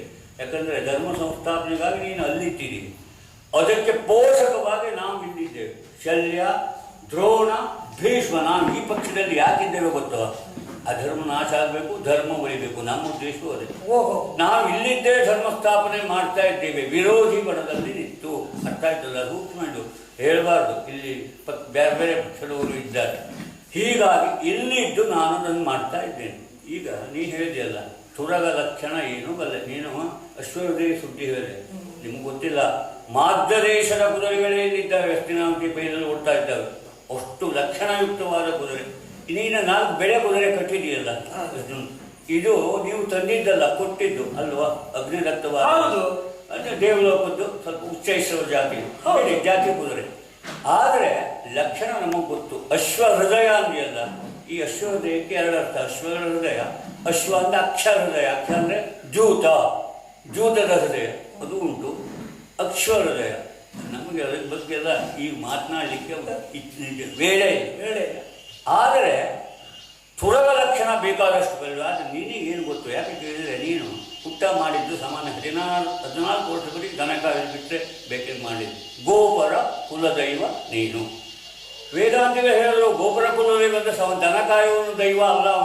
ಗೋ ಅಂದರೆ ಗೋಮು ಧರ್ಮ, ವೇದ ಅದನ್ನು ಪಾಲಿಸುವ ಪರಮಜ್ಞಾನಿ, ಅವರಿಗೆಲ್ಲ ದೇವರು. ದೊಡ್ಡ ಅರ್ಥ ತಿಳಿದಾರೆ. ನನ್ನ ದೃಷ್ಟಿಯಿಂದ ನೀವು ಗೋಪರ ಕುಲ ದೈವ, ದನ ಕಾಯುವರು ದೈವ. ಆಮೇಲೆ ಬಿಡಿ ವಿಸ್ತಾರವಾದ ಅರ್ಥ ಹೋದರು. ಅದು ನಿನ್ನ ಮಹಿಮೆ, ನಾನು ಹೇಳುವುದಿಲ್ಲ. ಅಂತಹ ನೀನು ದನ ಕಾಯುವ ಅಭ್ಯಾಸ ಆದ ನಿನಗೆ ಅಶ್ವರದಾಗ ಎಷ್ಟು ಮಟ್ಟಿಗೆ ಸಾಂದೀಪನಿ ಗುರುಗಳ ಹತ್ರ 64 ದಿನದಲ್ಲಿ 64 ವಿದ್ಯೆ ಕಲ್ತವನಂತೆ. ಕಲ್ತೀಯೋ ಇರಲಿ. ಇಂತಹ ನೀನು ಈಗ ನಾನು ಕೇಳುವುದಿಷ್ಟೇ, ಹೇಳಿದಲ್ಲ, ನಾನು ಕೇಳಿದಂತೆ ಅರ್ಜುನ ಹೇಳಿದಂತೆ ಮಾಡಿದನು. ನನಗೂ ಈಗ ನೀನು ಅದರ ಎಚ್ಚರಿಕೆ ಮಾತು ನನಗೆ ಅರ್ಥ ಆಯಿತು. ಇಷ್ಟೊತ್ತು ಕೂಡ ನೀನು ಹೇಳ್ತಾ ಇರೋದೇ ಅಲ್ವಾ? ನಾನು ಎಲ್ಲಿವರೆಗೆ ಈ ರಥದಲ್ಲಿ ಶಲ್ಯ ಇರ್ತಾನೋ ಸಾರಥಿಯಾಗಿ, ಅಲ್ಲಿವರೆಗೆ ನಮ್ಮ ಕರ್ಣನನ್ನು ಏನು ಮಾಡಲಿಕ್ಕೂ ಆಗುವುದಿಲ್ಲ. ನೀ ದೇವರಾಗಿರ್ಬೋದು, ನೀನೇ ಸಾರಥಿಯಾಗಿರ್ಬೋದು, ಪಾಶುಪತಾಸ್ತ್ರ ಉನ್ನತರಿದ್ದಿರ್ಬೋದು, ಎಂತ ಇದ್ರೂ ನಮ್ಮ ಕರ್ಣನ ರಕ್ಷಣೆ ನನ್ನಿಂದ. ನಾನು ಸಾರಥಿಯಾಗಿ ಇರುವಲ್ಲಿವರೆಗೆ ಏನನ್ನು ಕರ್ಣನಿಗೆ ನಿಮ್ಮಿಂದ ಮಾಡಲಿಕ್ಕಾಗುವುದಿಲ್ಲ. ಈ ಒಂದು ಪ್ರತಿಜ್ಞೆ ನನಗಿದೆ. ಆದರೆ ನೀನು ಹೇಳಿದೆಯಲ್ಲ, ನಾನು ಹೇಳಿದಂತೆ ಅವನು ಕೇಳ್ತಾನೆ. ಇಲ್ಲಿಯೂ ನಾನು ಕೇಳಿಸ್ತಾ ಇದ್ದೇನೆ ಇವನನ್ನು. ಯಾಕಂದರೆ ಕರ್ಣನಿಗೆ ಬುಡದಿಂದ ಈ ಕರ್ಣ ಅವ ನಿಜವಾಗಿ ಉದಾತ್ತ ಜೀವಿ, ಹೇಳಿದ ದಾನಶೂರ ಕರ್ಣ. ಅದರ ಜಾತಿ ಹುಂಬತನ ಇದೆ, ಅಲ್ಲಿಂದ ಇಲ್ಲಿಗೂ ಅದನ್ನು ವ್ಯಕ್ತಪಡಿಸಿದ್ದಾನೆ. ದ್ರೌಪದಿಯ ಸ್ವಯಂವರದಿಂದ ಅಲ್ಲಿಂದ ಇಲ್ಲಿವರೆಗೂ ಅವನ ಚರಿತ್ರೆಯಲ್ಲಿ ಅವನ ಹುಂಬತನ ಕಾಣ್ತದೆ. ಇಲ್ಲಿಯೂ ಈಗ ಹಾಗಲ್ಲ, ಹುಂಬ ಅಲ್ಲ. ಈಗ ಮಗ ಸತ್ತ ನಂತರದ ಯುದ್ಧ. ಭಾಳ ಹುಷಾರಿಯಿಂದ ಅರ್ಜುನ ರಕ್ಷಣೆ ಮಾಡು. ಯಾಕಂದರೆ ನಮ್ಮ ಕರ್ಣನಲ್ಲಿ ಅಸ್ತ್ರಗಳು ಅಗಣಿತವಾದ ಅಸ್ತ್ರಗಳಿದ್ದಾವೆ. ಎಂತೆಂಥ ಅಸ್ತ್ರ ಇದ್ದಾವೆ ಇನ್ನು ಮೇಲೆ ಗೊತ್ತಾಗ್ತದೆ, ವಿಚಿತ್ರವಾದ ಅಸ್ತ್ರಗಳು. ಹೀಗಾಗಿ ಈ ಒಂದು ಯುದ್ಧದಲ್ಲಿ ಅರ್ಜುನನನ್ನು ಬದುಕಿಸು ಸಾಧ್ಯ ಆದರೆ. ನಾನು ಈ ಸಾರಥಿತನ ಮಾಡುವಲ್ಲಿವರೆಗೂ ಕರ್ಣನ ಸೋಲನ್ನು ಆಗುವಂತೆ ಬಿಡುವುದಿಲ್ಲ. ಓಹೋ, ಈಗ ಅಂತರಂಗ ಏನು ತಿಳಿತು, ಯಾಕೆ ನೀನು ನನ್ನ ಮಾತನಾಡಿಸಿದೆ ಅಂತೂ ಹೇಳಿದೆ. ಕೊನೆಯಲ್ಲೂ ಮತ್ತೊಂದು ರೀತಿಯ ಅರ್ಜುನನ ರಕ್ಷಣೆಯನ್ನು ಮಾಡ್ಕೋ, ನಾನು ಶಸ್ತ್ರಾಸ್ತ್ರ ಅಲ್ಲ, ತುಂಬಾ ಉಂಟು ನಮ್ಮ ಹತ್ರ, ನಾನು ನಿರ್ದೇಶನ ಮಾಡ್ತೇನೆ ಅಂತೂ ಹೇಳಿದೆ. ಆದರೆ ನಾನು ಸೂಕ್ಷ್ಮವಾಗಿ ಒಂದು ವಿಷಯವನ್ನು ನಿನಗೆ ಹೇಳ್ತೇನೆ. ನಿನಗೆ ಭೀಷ್ಮ ದ್ರೋಣರಂತೆ ನಾನು ಪಾಂಡವರ ಬಗ್ಗೆ ಅನುಕಂಪ ಇದ್ದವ ಅಂತ ಹೇಳಿದೆಯಲ್ಲ, ನೀನು ಕೌರವನಿಗೆ ಮಾತು ಕೊಟ್ಟೆ. ಯಾರು ನನಗೆ ಸತ್ಕಾರವನ್ನು ಮಾಡಿದಾರೋ, ಅವ್ರ ಪಕ್ಷವನ್ನು ಮಾಡಿದಾರೋ ಆ ಪಕ್ಷವನ್ನು ನಾನು ಸೇರ್ತೇನೆ, ಕೌರವ ಮಾಡಿದ್ದ ಅಂತೆ ಮಾತಂತೆ ನಡ್ಕೊಂಡೆ. ಆದ್ರೆ ನೀನು ಬೇರೆಯವರಿಗೂ ಮಾತು ಕೊಟ್ಟಿದ್ದೆ. ಆ ಮಾತು ಯಾರು ಅಂತ ನಾನು ಹೇಳ್ಬೇಕಾದ್ದಿಲ್ಲ. ನೀನು ಯಾರಿಗೆ ಮಾತು ಕೊಟ್ಟಿದ್ದು ನೆನಪಿಲ್ವ ನಿನಗೆ? ಯಾರಿಗೆ? ಧರ್ಮರಾಜನಿಗೆ ಮಾತು ಕೊಟ್ಟಿದ್ದೆ. ಹೌದು, ಅಳವೆಯ ಸಮಯದಲ್ಲಿ ಅವನ ಉತ್ಸಾಹವನ್ನು ನಾನು ಕುಗ್ಗಿಸ್ತೇನೆ ಅಂತ. ಹಾಗಾಗಿ ಕೊಟ್ಟ ಮಾತನ್ನು ನೀನು ನೆನೆಸಿದ್ರೆ ಸಾಕು. ಗೊತ್ತಾಯ್ತು. ಅಂದರೆ ಕರ್ಣನನ್ನು ತಗ್ಗಿಸಬೇಕು ಅಂತ ನೀನು ನೆನಪು ಮಾಡೋದಕ್ಕೆ ಮಾತಾಡಿದ್ದೀಯ, ಈಗ ಗೊತ್ತಾಗೋಯ್ತು. ಹೌದಾ? ಗುಟ್ನಲ್ಲಿರಲಿ, ಅದನ್ನು ನಾನು ಮಾಡ್ತೀನಿ. ನೀನು ಮಾತು ಮರ್ತೋಗಿತ್ತಲ್ಲ, ಅದಕ್ಕಾಗಿ ಧರ್ಮರಾಜನಿಗೆ ಕೊಟ್ಟು ಮಾತು ಮರ್ತೋಗಿತ್ತಲ್ಲ, ಅದನ್ನು ನೆನಪಿಸುವ ಬಹಿರಂಗವಾಗಿ ಹೇಳುವ ಮಾತಲ್ಲ ಅದು. ಗೊತ್ತಾಯ್ತು ನನಗೆ. ಹೌದಾ? ಆ ಕೆಲಸ ಮಾಡ್ತೇನೆ. ಆದರೆ ನಾನು ಇರುವಲ್ಲಿವರೆಗೆ ಏನು ಮಾಡ್ಲಿಕ್ಕೂ ಆಗುದಿಲ್ಲ. ಕರ್ಣನ ನಿಮ್ಮ ಹತ್ರ, ಅರ್ಜುನ್ ಹತ್ರ ಏನೇನೂ ಮಾಡ್ಲಿಕ್ಕೆ ಆಗುದಿಲ್ಲ. ಆಗಿರ್ಬೋದು, ಪಡೆದಿದ್ದೇ ಹಾಗಲ್ವಾ? ಆಯ್ತು, ನೋಡುವ ಆಗಿದ್ರೆ ಆಯ್ತು.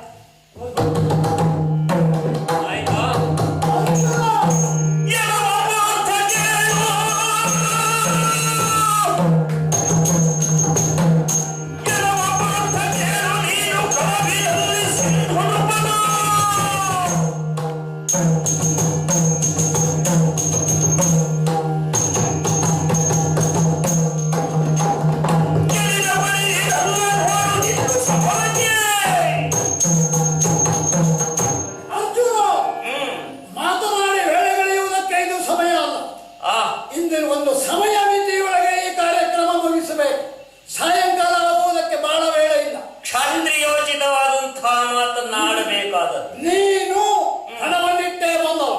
ಇಂದಿನ ಸಾಯಂಕಾಲದೊಳಗೆ ಕರ್ಣನನ್ನು ಸೋಲಿಸ್ತೇನೆ ಅಂತ ನಾನು ಹಣವನ್ನೇ ಮಾಡೇ ಬಂದಿದ್ದೇನೆ. ಇಂದಿನ ಸಾಯಂಕಾಲ ಅದರೊಳಗೆ ಅರ್ಜುನನ ನಾನು ನೀನು ಎನ್ನುವುದು ಈ ದಿನ ಸಾಯಂಕಾಲ ನಿರ್ಣಯ ಆಗುತ್ತದೆ. ಎಂದಿನಂತ ಇಂದಿನ ಯುದ್ಧ, ಎಂದಿನಂತ ಇಂದಿನ ಕರ್ಣ ಎಚ್ಚರ. ಆದರೂ ಒಂದು ಮಾತು ಹೇಳಲೇಬೇಕು. ಅಲ್ಯಾ, ನೀವು ಮಾಡಿದ್ದಲ್ಲ ಧರ್ಮ ಸಂಗ್ರಾಮ ಅಂತ. ಈಶ್ವರೇನು ಮಾಡಿದ್ರು, ದ್ರೋಣರೇನು ಮಾಡಿದ್ರು,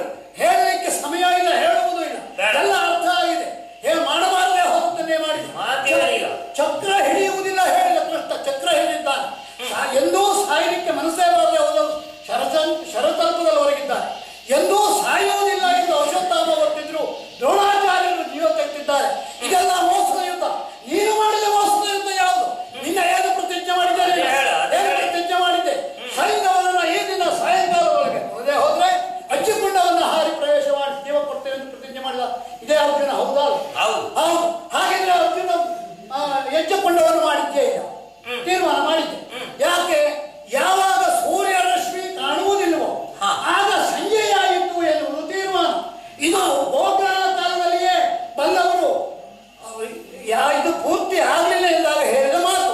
ಸೂರ್ಯ ರಶ್ಮಿ ಮಾಯವಾಗಿತ್ತು, ಅಗ್ನಿಕುಂಡ ನಿರ್ಮಾಣ ಮಾಡಿದ್ದೆ. ಯಾಕೆ ಅಗ್ನಿಕುಂಡ ಹಾರಲಿಲ್ಲ? ಅಂದ್ರೆ ಏನು? ಅಗ್ನಿಕುಂಡ ಹಾರಲಿಲ್ಲ. ನಾವು ಸೈನ್ಯವನ್ನು ಬಿಟ್ಟು ಸಂಜೆ ಆಯ್ತು, ಅರ್ಜುನ ಹೇಗೂ ಸಾಯ್ತಾನಂತ. ಕಾಲವಿನಲ್ಲಿ ಸಿಂಧೂರಪ್ಪನ ಅಲ್ವಾ? ಗೆದ್ದೆ ಹಾಗೆ. ಯಾಕೆ? ಅದ ಸ್ವಲ್ಪ ಭ್ರಮೆಯಿಂದ ಹೊರಗೆ ಬರ್ರ. ಏನು?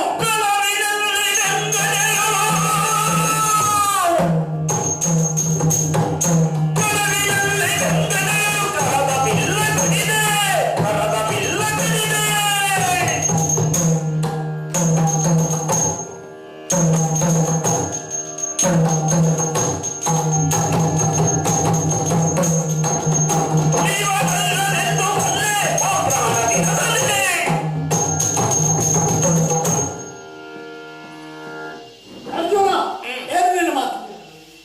ಹೇಳು, ಉತ್ತರ ಏನು? ಓಹೋ, ಅಂತೂ ಮೋಸದಿಂದ ಹೌದು, ನಮ್ಮನ್ನು ಗೆದ್ದಿದ್ದೀರಿ ನೀವು. ನಾವು ಅವನನ್ನು ಗೆದ್ದಿದ್ದೇವೆ. ಇಲ್ಲಿಯವರೆಗೆ ಮಾಡಿದ್ದು ಅದೇ ಅರ್ಥವಲ್ವಾ? ಮತ್ತೇನು? ಕಳ್ಳ ಅದಿಲ್ಲವಾದ್ರೆ ಯಜ್ಞಕುಂಡ ನಿರ್ಮಾಣ ಆಗಿತ್ತಂದ್ರೆ ನೀನು ಸಾಯಬೇಕಾಗಿತ್ತು. ಅದನ್ನು ಬಿಟ್ಟು ಸೈನ್ಯವನ್ನು ಕೊಂದ್ರಿ ಆಗಿಲ್ಲ ಅಂತ. ಇದು ಮೋಸ ತಂದಲ್ವ? ಕಳ್ಳತನ ಪ್ರಾರಂಭ ಆದದ್ದು ಎಲ್ಲಿಂದ ಹೇಳೋದನ್ನು ಹೇಳ್ತೇನೆ. ಎಲ್ಲಿಂದ? ಕೆಳಗಿನಲ್ಲಿ ಬಂದರೆ ಅಲ್ಲಿ ಆ ನಿಮ್ಮ ಭ್ರಮೆಯಿಂದ ಹೊರಗೆ ಬರಬೇಕು. ಹಾ, ಅದು ಸಂಜೆ ಆಯಿತು ಅಂತ ಹೇಳಿದೆಯಲ್ಲ. ಹೌದು. ಈ ಪೃಥ್ವಿಯಲ್ಲಿ ಹಾ, ಹಗಲು 12 ತಾಸು, ಹಾ. ರಾತ್ರಿ 12 ತಾಸು ಅಂತ ಒಂದು ಸಿದ್ಧಾಂತ ಇದೆ. ಇದೆ, ಇದೆ, ಇದೆ, ಹೌದು.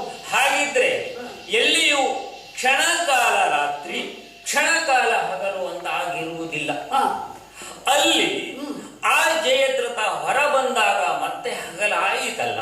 ನೀನು ಯಜ್ಞಕುಂಡ ಯಾಕೆ ನಿರ್ಮಾಣ ಮಾಡಿದೆ? ಅದು ಪ್ರಶ್ನೆ. ನೀನು ಯಜ್ಞಕುಂಡ ನಿರ್ಮಾಣ ಮಾಡಿದ್ದೆ ಯಾಕೆ? ಅದು ಪ್ರಶ್ನೆ ಅಲ್ಲ. ಅದೇ ಮತ್ತೆ ಪ್ರಶ್ನೆ. ಹಗಲಾಯಿತಲ್ಲ, ಆಗ ನಾವು ಎತ್ತಿದ್ದು.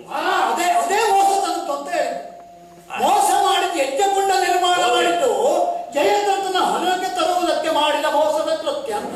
ಸಂಜೆ ಆಗಲಿಲ್ಲ, ಸಂಜೆ ಆಗಲಿಲ್ಲ, ಇಷ್ಟೇ ನಾನು ಹೇಳುದು. ಸಂಜೆ ಆಗಿದ್ರೆ ಯಾಕೆ ಯಜ್ಞಕುಂಡ ನಿರ್ಮಾಣ ಮಾಡಿ? ಹಾಗಿದ್ರೆ ಒಂದು ಉದಾಹರಣೆಯನ್ನು ಕೊಡ್ತೇನೆ. ಏನು? ಈ ಜಯದ್ರಥನ ರೂಢ ಹಾ, ಚೆಂಡ ಆಡಿದ ಮೇಲೆ ಹಾ. ಅದು ಎಲ್ಲಿತ್ತು? ಹಾ, ಅಲ್ಲಿಯೇ ಬಿದ್ದಿತ್ತ? ಹಾ. ಇಲ್ಲ, ಹಾ. ಅದು ಹೋಗಿ ಅವನ ಅಪ್ಪನ ಕೈಯಲ್ಲಿ ಬಿತ್ತು. ಹಾ. ಆ ಕೈ ಏನಾಗಿತ್ತು? ಅರ್ಘ್ಯ ಕೊಡುವುದಕ್ಕೆ ಮುಂದಾಗಿತ್ತು. ಹಾ. ಸೂರ್ಯ ಅಸ್ತಮಾನದ ಮೊದಲು ಹಾ. ಅರ್ಧ ತಾಸು ಮೊದಲು, ಹಾ. ಸೂರ್ಯ ಉದಯದ ಮೊದಲು ಹಾ. ಅರ್ಧ ತಾಸು ಮೊದಲು ಅರ್ಘ್ಯವನ್ನು ಕೊಡುವುದು ಸಂಧ್ಯಾ ವಂದನೆಯ ಪದ್ಧತಿ. ಹಾಗಿದ್ದರೆ ಹಾ. ಅವನ ಕೈಯಲ್ಲಿ ಇದು ಹೋಗಿ ಬಿದ್ದಾಗ ಅರ್ಘ್ಯ ಕೊಡುವುದಕ್ಕೆ ಸಂಧ್ಯೆಯ ಅರ್ಧ ತಾಸು ಮೊದಲೇ ಅರ್ಘ್ಯ ಕೊಡುವುದಕ್ಕೆ ನಿಂತಾಗ ಆ ಕೈಗೆ ಹೋಗಿ ಬಿದ್ದಂಥ ಅವನ ಶಿರಸ್ಸು. ಆ ವಿಮರ್ಶೆ ಅಗತ್ಯ ನನಗಿಲ್ಲ. ಸಂಜೆ ಆಗಲಿಲ್ಲ. ಯಜ್ಞಕುಂಡ ನಿರ್ಮಾಣ ಮಾಡಿದ್ದು ಮೋಸದ ಕೃತ್ಯ. ನಿನ್ನ ಹತ್ರ ಇನ್ನೇನು ಹೇಳುವ? ಬೇಡ ಬಿಡು. ಬೇಡ ಬಿಡು. ಈ ಕಳ್ಳತನ ಎನ್ನುವುದು ಅದು ನಿಮ್ಮಂಥ ಕುರುಕುಲಕ್ಕೆ ಧಿಕ್ಕಾರ ಕೊಡುವ. ಏನು ಮಾಡಿದ್ದು ಅಂತ ಬೇಡ. ಏನದು? ಏನು? ಅಲ್ಲಿ ದನ ಕದಿಯುವುದಕ್ಕೆ ಬಂದ್ರಲ್ಲ, ಹಾ. ಎಲ್ಲ ಅಪ್ಪ ಮಕ್ಕಳು ಅಜ್ಜ ಮೊಮ್ಮಕ್ಕಳೆಲ್ಲ ಒಟ್ಟುಗೂಡಿ ಹಾ. ದನ ಕದಿಯುವುದಕ್ಕೆ ಬಂದಲ್ಲ. ಅದಕ್ಕೆ ನಿಮ್ಮ ಹಿರಿತನಕ್ಕೆ ಬೇಕಾದದ್ದು, ಯೋಗ್ಯತೆಗೆ ಸರಿಯಾದದ್ದು ಗೋಗ್ರಹಣ ಅಂತ ಒಂದು ಹೆಸರಿಟ್ಟುಕೊಂಡ್ರೆ ಆಯ್ತದು. ಆಯ್ತು. ಓಹೋ, ಕದಿಯುವುದಕ್ಕೆ ಬಂದವರು ನೀವಲ್ಲ. ಹೇಳಿ. ಅರ್ಜುನ, ಗೋಗ್ರಹಣದ ಕಥೆ ಹೇಳ್ತೀಯ?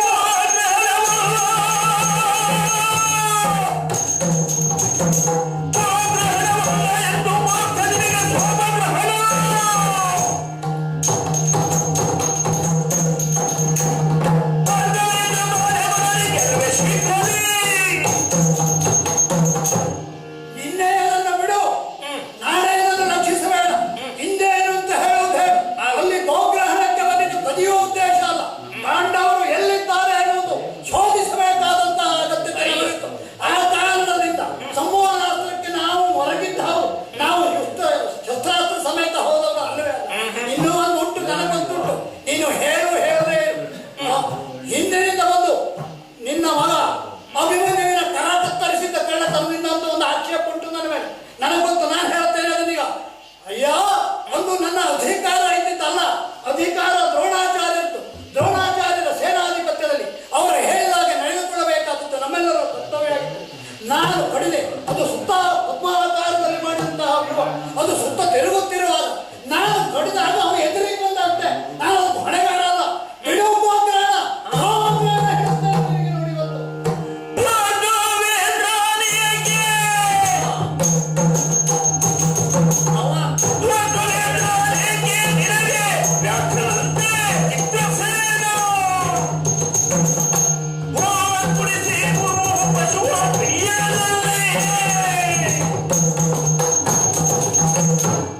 ಪಾಂಡವರು ತಿರಿದುಂಬುವರು ಕಾಡಿನಲ್ಲಿ ಏನು ಮಾಡಿಯಾರು ಅಂತ ನೋಡುವುದಕ್ಕೆ ಬಂದವರಲ್ಲವೇ ನೀವು?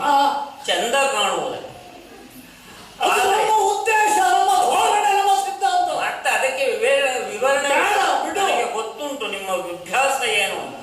ದೂರ್ವಾಸರ ಆರೋಗಣೆಗೆ ಕಳುಹಿಸಿದ್ದು ಪಾಂಡವರ ಮರ್ಯಾದೆಯನ್ನು ತೆಗೆಯಬೇಕು, ಜೀವವನ್ನು ಬಿಡಿಸಬೇಕು ಅನ್ನುವ ದೃಷ್ಟಿಯಿಂದಲೇ ಅಲ್ವೇ? ಅಲ್ಲಿಗೆ ನಿಮ್ಮ ಹೆಗ್ಗಳಿಕೆ ಅಂತಲ್ಲ. ಅಲ್ಲಿ ಹೇಳಿದ್ದೇನು, ನಮ್ಮ